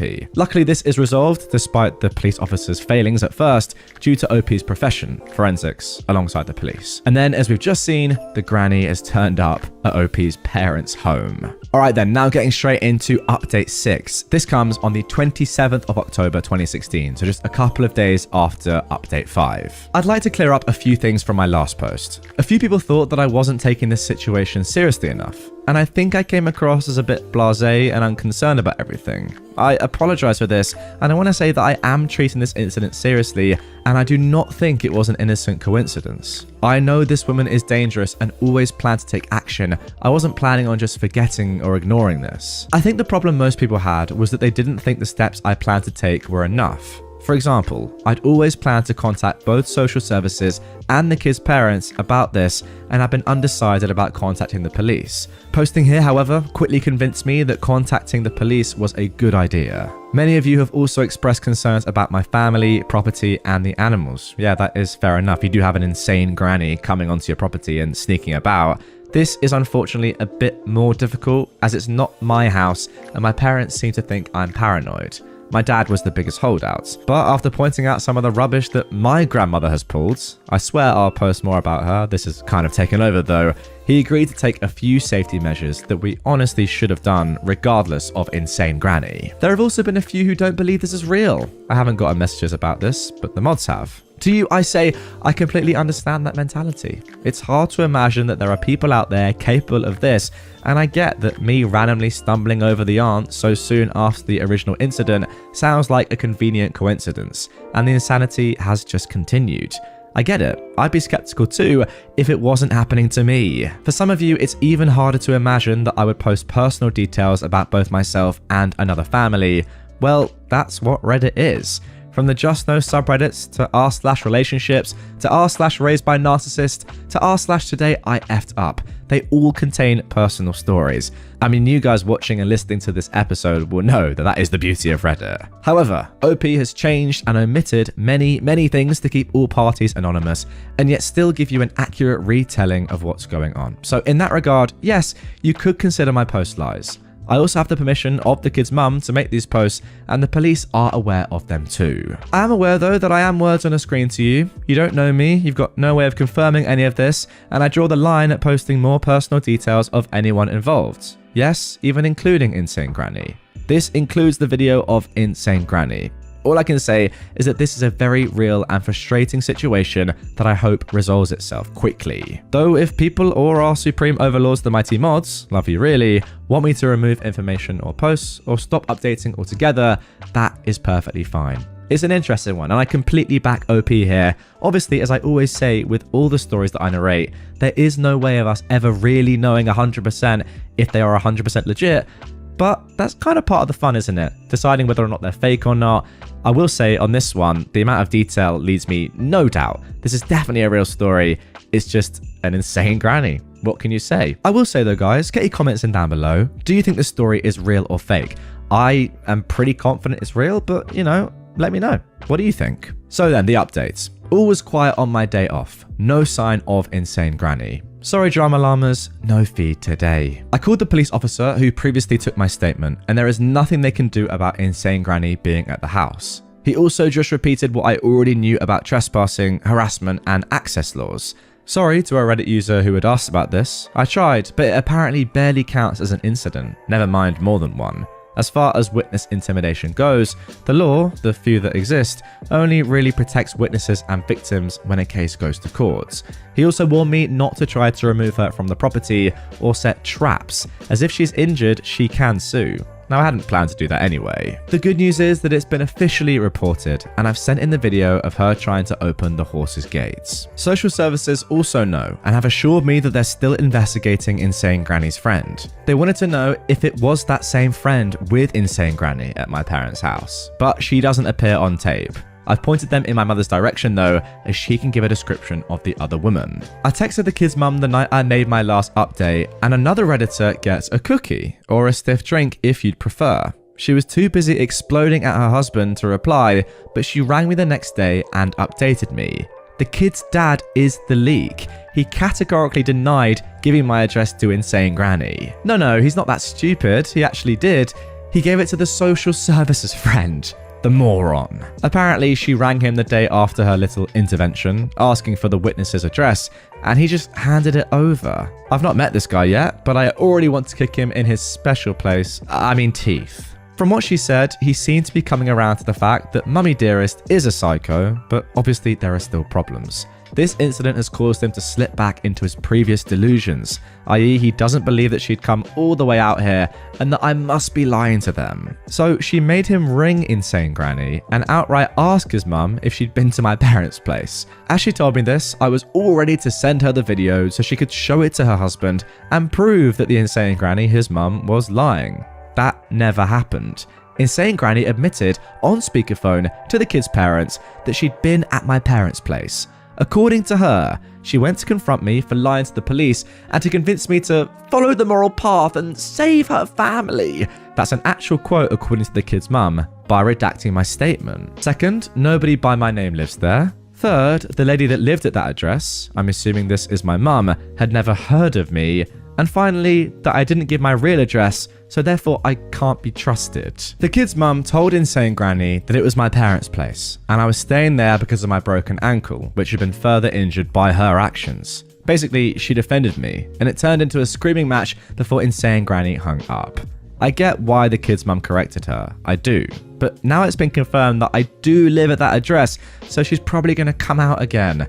Her friend was never mentioned though, and I've sent her the video of Insane Granny, which won't do much good if she's admitting she was out there. They've also had their initial assessment by their actual social service worker, and it seemed to go well, and they'll be in contact soon. I honestly can't figure out what Insane Granny's plan is here. I'm very suspicious of her immediately admitting to being at my parents' place.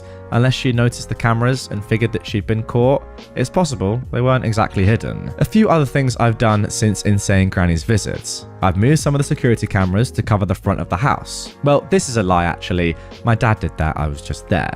They're pretty well hidden now. So if Insane Granny and her mysterious friend do get wind of the fact that she was caught at the gate and decide to visit again but avoid the gate, she should be caught at the front of the house. At the very least, we'll get the car license plates. Bonus, Scottish laws say nothing about having to signpost that there are cameras about, as they only aim at our domestic property. The foal has been moved. Now, this was going to happen anyway. We're starting to wean her and get her used to a few things. Her head collar, lead rope, the farrier, etc. And get her socializing with other foals. Pregnant mum is boring now. Unfortunately, the mare is still in there as it's coming into winter now, and we don't have anywhere else suitable to put her.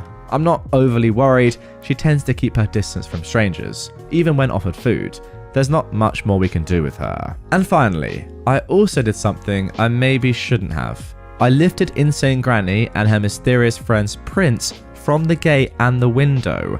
There was just a really great set on the window. Now, for a whole heap of reasons, these will never ever stand up as evidence in court, if anything ever got to that stage.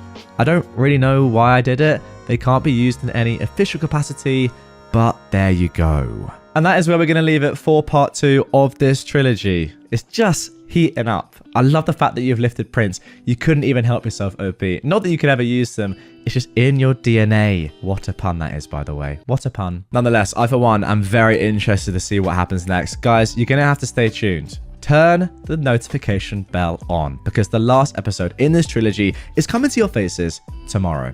That is right. And you're not going to want to miss it. And it's going to be even longer than the first 2. Trust me on that one. It's about 4,000 words of updates still to go. So if you know your words, wow, that's going to be an absolutely mental one. We're kind of at a crossroads here, aren't we? Not exactly sure what's going to happen next, but the Insane Granny and her friend are getting physical now. Like, the fact that they've gone to your parents' house and are snooping around just shows that They have no intention of stopping before they get what they want. The fact that they've gone to some place in the middle of nowhere up in some Scottish valley to try and like just, you know, bring all this together, get you gone, make sure the police believe them and not you. It's mental. And I, for one, cannot wait to see what happens next. So far, this story has been brilliant. As I said, I 100% believe it's real in every fiber in my being. I mean, if it's not, then fair enough, you're an amazing creative writer, OP. But yeah, I'm excited to see what happens next. Okay then, so this is officially update 7 of the entire story on November the 10th, 2016. That's 2 weeks after the last update. So, I had an interesting few days. To the total and utter shock of exactly no one, Insane Granny showed up at my parents' place again. I was there alone and heard the doorbell, but not the car pulling up. I answered the door and Insane Granny was standing with another woman who claimed to be from social services. I suspect that this is the elusive social services friend that has been helping. She wanted to interview me about the original incident and my police reports. I didn't let them into the house and told social services lady that there is no way I'm giving her my statement with Insane Granny present. She shouldn't even be here and I should have been contacted before she randomly showed up. Social services lady then backtracked a bit and said that it was just a friendly, unofficial visit to discuss me redacting my statement to the police. Before I could react to that, Insane Granny opened her mouth and asked in a sickly sweet voice, "Why won't you let us in the house? Is it because it's full of drugs?" Eh? You what? I know she's been telling people this, but that was rather on the nose. I ignored her and told them both to leave, while she tried to peer around me and into the house.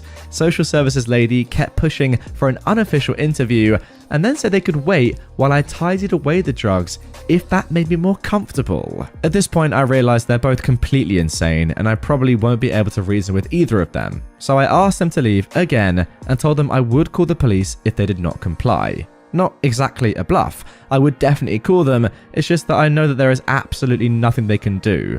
But I was hoping the threat of it would make them leave. Then, Insane Granny opened her mouth again and asked me, "How much do you make working as a whore?" She was oddly calm when she asked these questions, like she was asking me about the weather. It was creepy as anything. I assumed she wanted a big reaction from me to make me look like the crazy one. She didn't get one. I just blinked at her and took up my phone to call the police. I didn't even manage to start dialing before social services lady said they were leaving and asked me when I'd be available to give my statement to her. I told her if social services want to interview me, it will be a different social worker and would be at my place of employment. Then I gave her my business card. My purse was just inside the door. That shut her up and she started to walk back to her car. Insane Granny, however, wasn't happy that social services lady wanted to leave. She suddenly went from creepy calm and sweet to screaming at me. She had a proper tantrum too, stomping her feet and flinging her body about. She even started kicking one of my mum's planters repeatedly. I don't know if she was trying to break it or kick it over, but she just kept ramming her foot into it while screaming that I'm a lying little female dog, taking her baby away from her, scum, trying to ruin her life, just like the kid's mum, a and a slut. And yeah, those two have just been censored, but I'm sure you can probably work out what they might be. I just turned around, went into the house and closed the door on her. I could see from the window that social services lady had pulled the Insane Granny back to the car. They sat there for a few minutes talking before the Insane Granny just lost her mind in the car. I have no idea what she was saying, but she was banging her fists on the dash and throwing herself about. The car was actually shaking. 2 minutes later, they pulled away. And I have the entire episode on tape. I rang the police officer that I've been dealing with and met with him yesterday to report this and give him the tape. This definitely goes down as an incident of harassment, and I've spoken to HR at work, who are setting up a meeting for me with a solicitor. I've also complained to social services again and updated the kids' parents. I also saw on the tape that before they rang the doorbell, they went snooping again. Not near the horse this time, but they were looking in the windows again. I'm not sure what will happen with this. I'm hoping social services lady has come to her senses and dumps Insane Granny's butt. Or she tries it at my work, which won't go well for her at all. Alright then, that is the end of the 7th update, but let's not wait around. Update 8 comes 2.5 weeks later on the 28th of November. So, I only found out about this today, and I'm writing it up in the middle of a staff meeting, so bear with me. I rang the kid's mum on the way into work, and it just all came out. She was too upset, and it's too early in the process yet to answer a lot of questions, So basically, I know what you know, or are about to know. Firstly, I met with a solicitor through work. I've had to do it this way in case Insane Granny attempts to approach me while I'm at a crime scene. He doesn't think there's enough for a non-harassment order, but he's gonna try anyway. This isn't costing me anything, so he can do what he wants. We've put a few safety measures and deterrents in place that I'm not going to mention here, just in case. Wow, imagine if Insane Granny was tracking her on Reddit too. I rang the kid's mum this morning to update her about my solicitor, and she gave me an update on Insane Granny. Oh boy, is she living up to her name. She rang the kid's dad while he was at work last week and left a series of ranting messages. Most were about how she was done with all the petty fighting, how everything was the kid's mum's fault, he never should have married her, etc. In one, she told him she was putting her foot down, that they were leaving, and that he should meet her at the airport as soon as he left work. He, in what I assume is a very rare moment of intelligence, I'm not a fan of this man if you couldn't tell, completely ignored her and instead went home after work. Any bets as to what he found when he got home? If you guessed a wide open front door and a ransacked house, you win a cookie and a stiff drink. If you guessed Insane Granny packing his clothes and belongings into suitcases, you win 2 cookies and a double shot of your stiff drink. If you guessed all of the kids' clothes and toys packed into Insane Granny's car, along with the actual kid, you win 3 cookies and a triple shot. And if you guessed all of the above, congratulations, you win a bakery and a pub. Guys, if you commented that, then I'm gonna have to supply the bakery and the pub, free of charge. It's gonna be my expense. OP says so. Yep, Insane Granny was still on the pickup list for the kids' nursery. Don't worry, this has been fixed. So she'd packed all her stuff, nicked the kid, used the hidden spare key to get into the parents' house, packed her son's and granddaughter's belongings, including their passports and birth certificates, and loaded up the car with the intent of heading to the airport and leaving the country. I'm not sure what the kid's dad's reaction was, but he did phone his wife, the kid's mum, and tell her she didn't need to pick the kid up from nursery. When she told me this, I believe my reaction was, oh, how freaking thoughtful of him. Then I eye-rolled so hard they fell out and I lost them. So if you see them, nearsighted, blue, I'll pay for shipping. Anyway, the kid's mum heard Insane Granny in the background of that phone call and got the story out of him. I think you guys all probably heard her roaring when she found out Insane Granny's plan. She immediately called the police while she sped her way home. The kid's mum pulled up before the police did, and she immediately got her kid out of Insane Granny's car. When she entered the house, Insane Granny lived up to her namesake and went insane at her. I wasn't given details about what she said, but there was apparently a lot of screaming about the kid's mum stealing her baby and ruining her life, and more. I've got no idea what the kid's dad was doing at this point. The police arrived, and Insane Granny instantly shut up and became all sweet and calm. She pulled this act with me the last time I saw her. It's creepy as anything. The police separated the kid's mum and Insane Granny to take statements, and once again, Insane Granny lied to them. She claimed that the kid's dad had let her into the house and that she was helping him move out as the kid's parents were divorcing. I think she was expecting the kid's dad to just roll over and go along with her, like usual.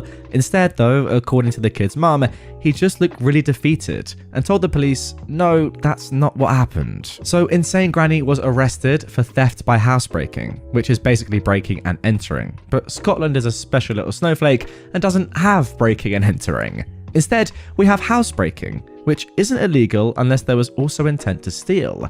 We also don't have burglary. Instead, we have robbery, which is theft with violence or the threat of violence. And we have theft, which is, well, theft. Interesting Scottish laws here. Editor Steve-O editing this? Your thoughts? I think it's a little bit weird. Oh, and apparently the kidnapping rules are also weird too. England and Wales have kidnapping laws, but Scotland has abduction laws over the age of 12, and plagium laws, children under the age of 12. None of them count in this situation, as Insane Granny technically still had permission to pick the kid up from playgroup, and she took the kid to her primary residence. Yes, she planned to leave the country with her, but the fact that she planned for the kid's dad to come too, she even had a plane ticket for him, counts as having parental permission to take the child out of the country, as technically the kid would be in her dad's custody. Regardless if this was by design or not, she's very good at just skirting the edge of illegal and dancing about in the legally grey area. Anyway, she was charged and then released on bail, so she's still out there. The kid's dad seems to have seen the light though, which is good, and they've started cracking down on their security now too. She's been taken off the nursery pickup list, they're changing the locks, security cameras, The works. Well, that is good to hear. Oh, and social services got back to them and gave them the all clear. They're not taking their investigation any further. And there we go, guys. That is the end. A happy ending for once. Oh no, I'm only joking. 1 week later, here's another update from the 6th of December. I mentioned last time that Insane Granny is out on bail. She's electronically tagged, has a curfew, and is not allowed any contact with the kid's parents or the kid. This includes being near their house, workplaces, the kid's school, and more. She's also being charged with a few other things for some of her previous actions relating to me. Now, I'm not going to actually say what these charges are, as the court rolls are public, so anonymity would be right out of the window. But this does mean that she's not allowed to contact or be near me either. Yay! Personally, I'm hoping this is the end of it, but history has shown I'm not that lucky. The kid's parents are still together, though from what the kid's mum has said, this is only so the kid can have a nice Christmas. She seems to have the same problem that a lot of you here do. She thinks her husband is perfect in every way, except for when it comes to pretty much everything regarding his mother. But he's agreed to counselling, so we'll see what happens in the new year. I spoke to the aunt as well. She's completely on the kid's mum's side. She doesn't have anything nice to say about her brother, the kid's dad, right now. Wow. That said, she has been telling me some stories about their childhood, and I'm pretty sure Insane Granny is evil in its purest form. Social services friend has been struck off. I had an interview with their investigative committee or whoever and gave my witness statement. She has an interim order, so she can't work in any form of social services at all. I've got no idea how long that lasts, but she was found to be a danger to the general public and service users, so I'm hoping a long time. I'll also be on her Disclosure Scotland, so I doubt she'll ever work with the vulnerable again.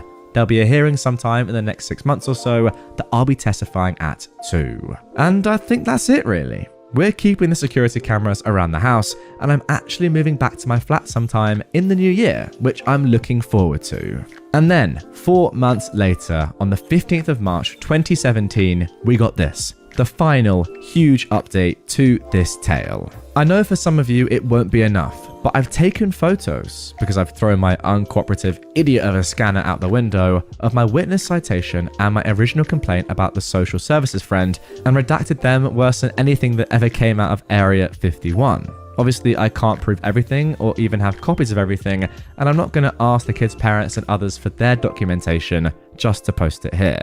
Right then, so having a quick look at this, you can see it is from the Scottish Courts and Tribunal Service. It all looks pretty official to me. Obviously, a lot of stuff has been removed, personal details and such. Moving on to the second one, make a complaint about a worker registered with the Scottish Social Services Council. Well, that is exactly what OP claims to be doing. Yeah, all the stuff has been crossed out, but it looks very legit. And now we see what is really legit, the actual story in itself. Yeah, with everything crossed out, if you are watching on YouTube, you can see, but this is the exact same story that OP has been telling us on Reddit, just written in an actual complaint form.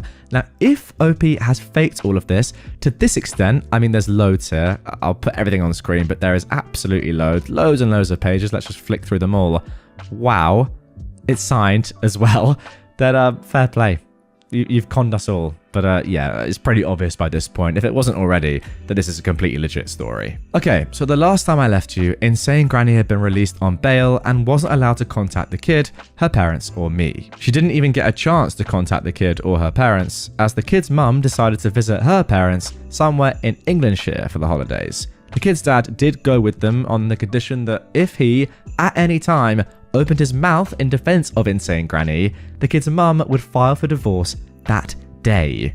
They are still together, so he must have shut up. As far as I was concerned, this was over. The only problem I had is that when someone is electronically tagged, a condition of her bail, they need the addresses of the places they're not allowed to go so that they know not to go there. In my case, this was my parents' place, where she'd already been, my main office, which she knew from my business card, and my own flat.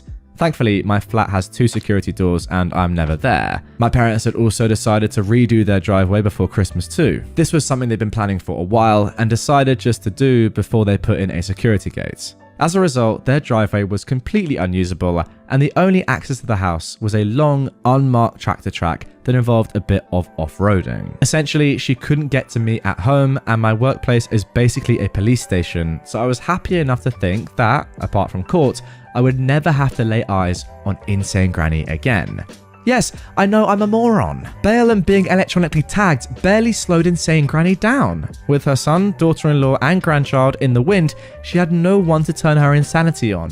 Oh no, wait, that's not right. She had me. You see, the building I work in is rather big and sprawling, has multiple entrances and a police station in front of it. As a result, the building also had multiple addresses. Because of my leg, I don't know if anyone remembers, but I broke it a while back. Being a moron, I haven't been driving to work. Instead, my brother has been dropping me off. This has meant that I've been entering and exiting the building through the police station instead of the lab entrance. The police station which has a different address to the lab. I had no idea, but apparently this meant that nobody was notified when insane Granny started parking herself across from the entrance to the police station. I never noticed her park there, nor did I notice when she started following me out to crime scenes.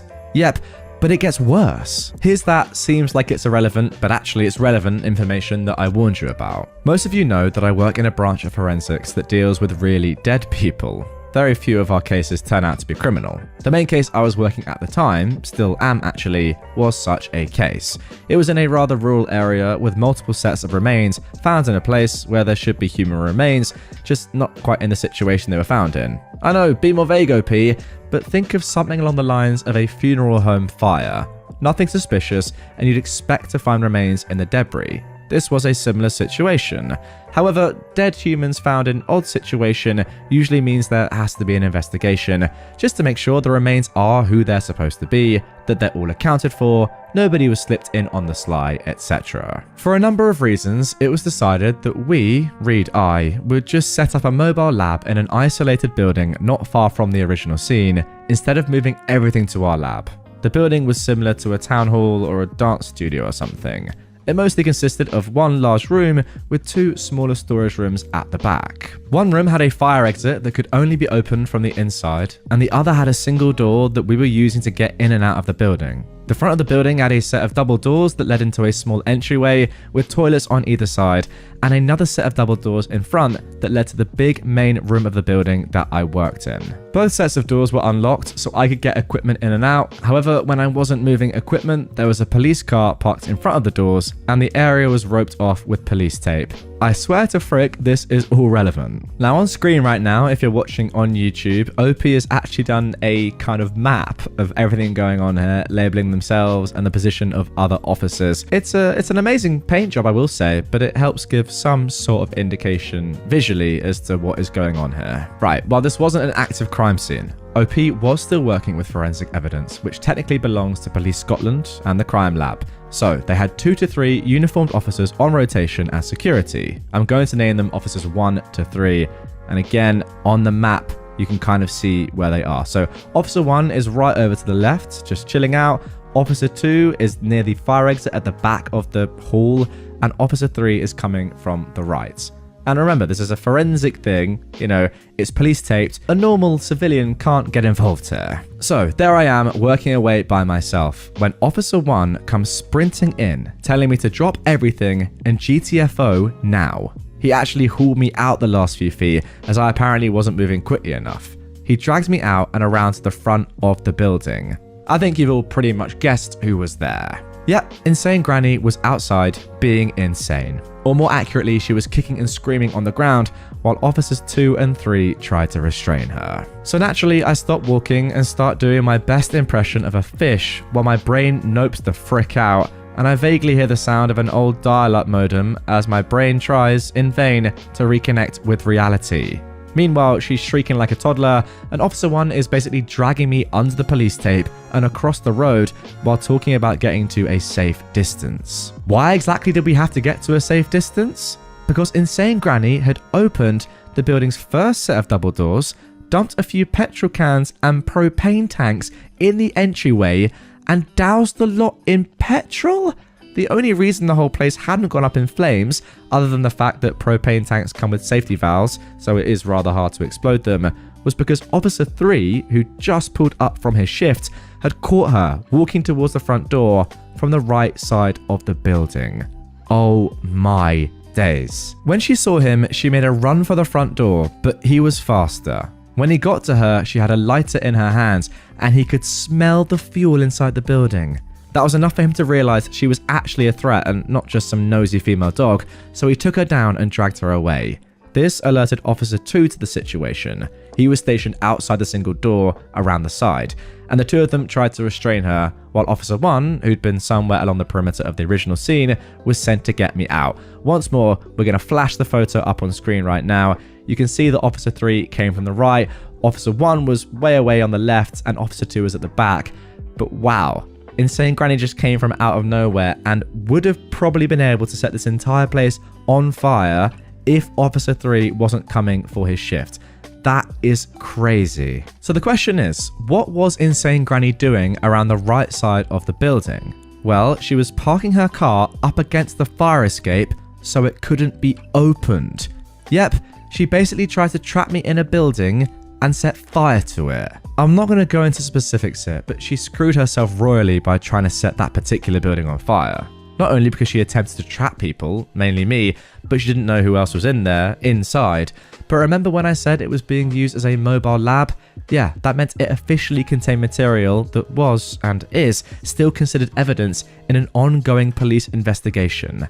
And she did all of this while out on bail, elevating the charges to aggravated and guaranteeing her a prison sentence measured in years. Also to add, a lot of people are asking about what she's being charged with. This incident happened before Christmas, and her bail for the original breaking and entering charge was immediately revoked, and she was denied bail for her second set of charges. In Scotland, if you're denied bail, your trial has to happen within 110 days, so the trial happened pretty freaking quickly. She is currently in prison. I'm not going to give a list of charges. I've got no idea if you'll be able to find her from that, but I'm just not going to risk it. But yeah, they were serious. I'm also not giving her exact sentence for the same reason, but I will say that it was for over 3 years. The kid and the kid's parents were told about this incident the day it happened and were at the trial. They're still together. The kid's dad apologized to me a few times, and he's not, as far as I'm aware, defending his mother anymore. I hope this cleared up a few things. And there we go. That is going to do it for this incredible Insane Granny story. That is the end of part 3. No doubt one of the most enthralling tales I've read on Reddit. That ending has shocked me to my very core. Despite all the stuff that this Insane Granny had done in the past 3 videos, I just didn't expect that. Attempted murder? Like, what has she gone down for? You say 3 years. Surely it's more than that. She knew you were in there. She's tried to set the place on fire. Doesn't even matter that it's a police scene, like, or a lab. And then she's blocked the fire exit. Does that not scream attempted murder? To me, it does. I would actually just love to know exactly what her charges were and how long she really is in prison for, but I guess we'll never know. My fiance got a face tattoo without talking to anyone. I am honestly stunned right now. My fiance, Kim, I have just learned, is completely insane. She took some days off work this week, sick, and avoided seeing most people in person. She claimed she was feeling sick and just wanted to stay home alone. She's never given me any indication that she would lie about this in the 6 years we've been together. No one in her family had any worries because she was a stable individual who'd never do anything crazy. She got a face tattoo. She took 3 sick days from work to recover from the fact that she got a face tattoo. She told no one of this plan beforehand. I've never in our time together been talked to about tattoos by Kim. She showed no indication that she was even interested in getting any. I was not even the first to learn. Her sister visited her because she got worried after Kim cancelled meeting with her for lunch on her 3rd day sick and got the grand reveal. She did not tell anyone beforehand because she didn't want to be talked out of it, and she hid the results because the swelling and redness was so bad that we would react badly and not be able to understand the artistic meaning.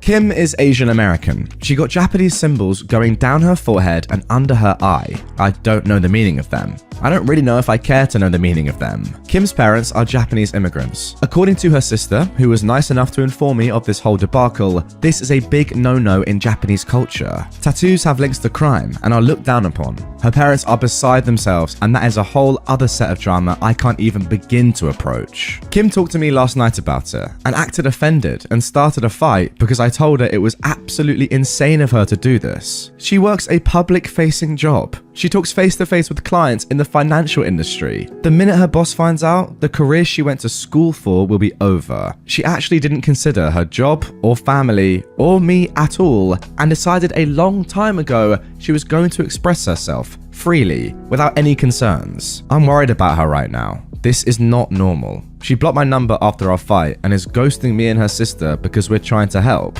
But dear Lord, this is far beyond me. I cannot comprehend what I'm even supposed to do right now. Kim's lost her mind. Is there any chance I will be happily married to this? A woman who went and got a face tattoo and hid that fact because she knew we would all talk her out of it.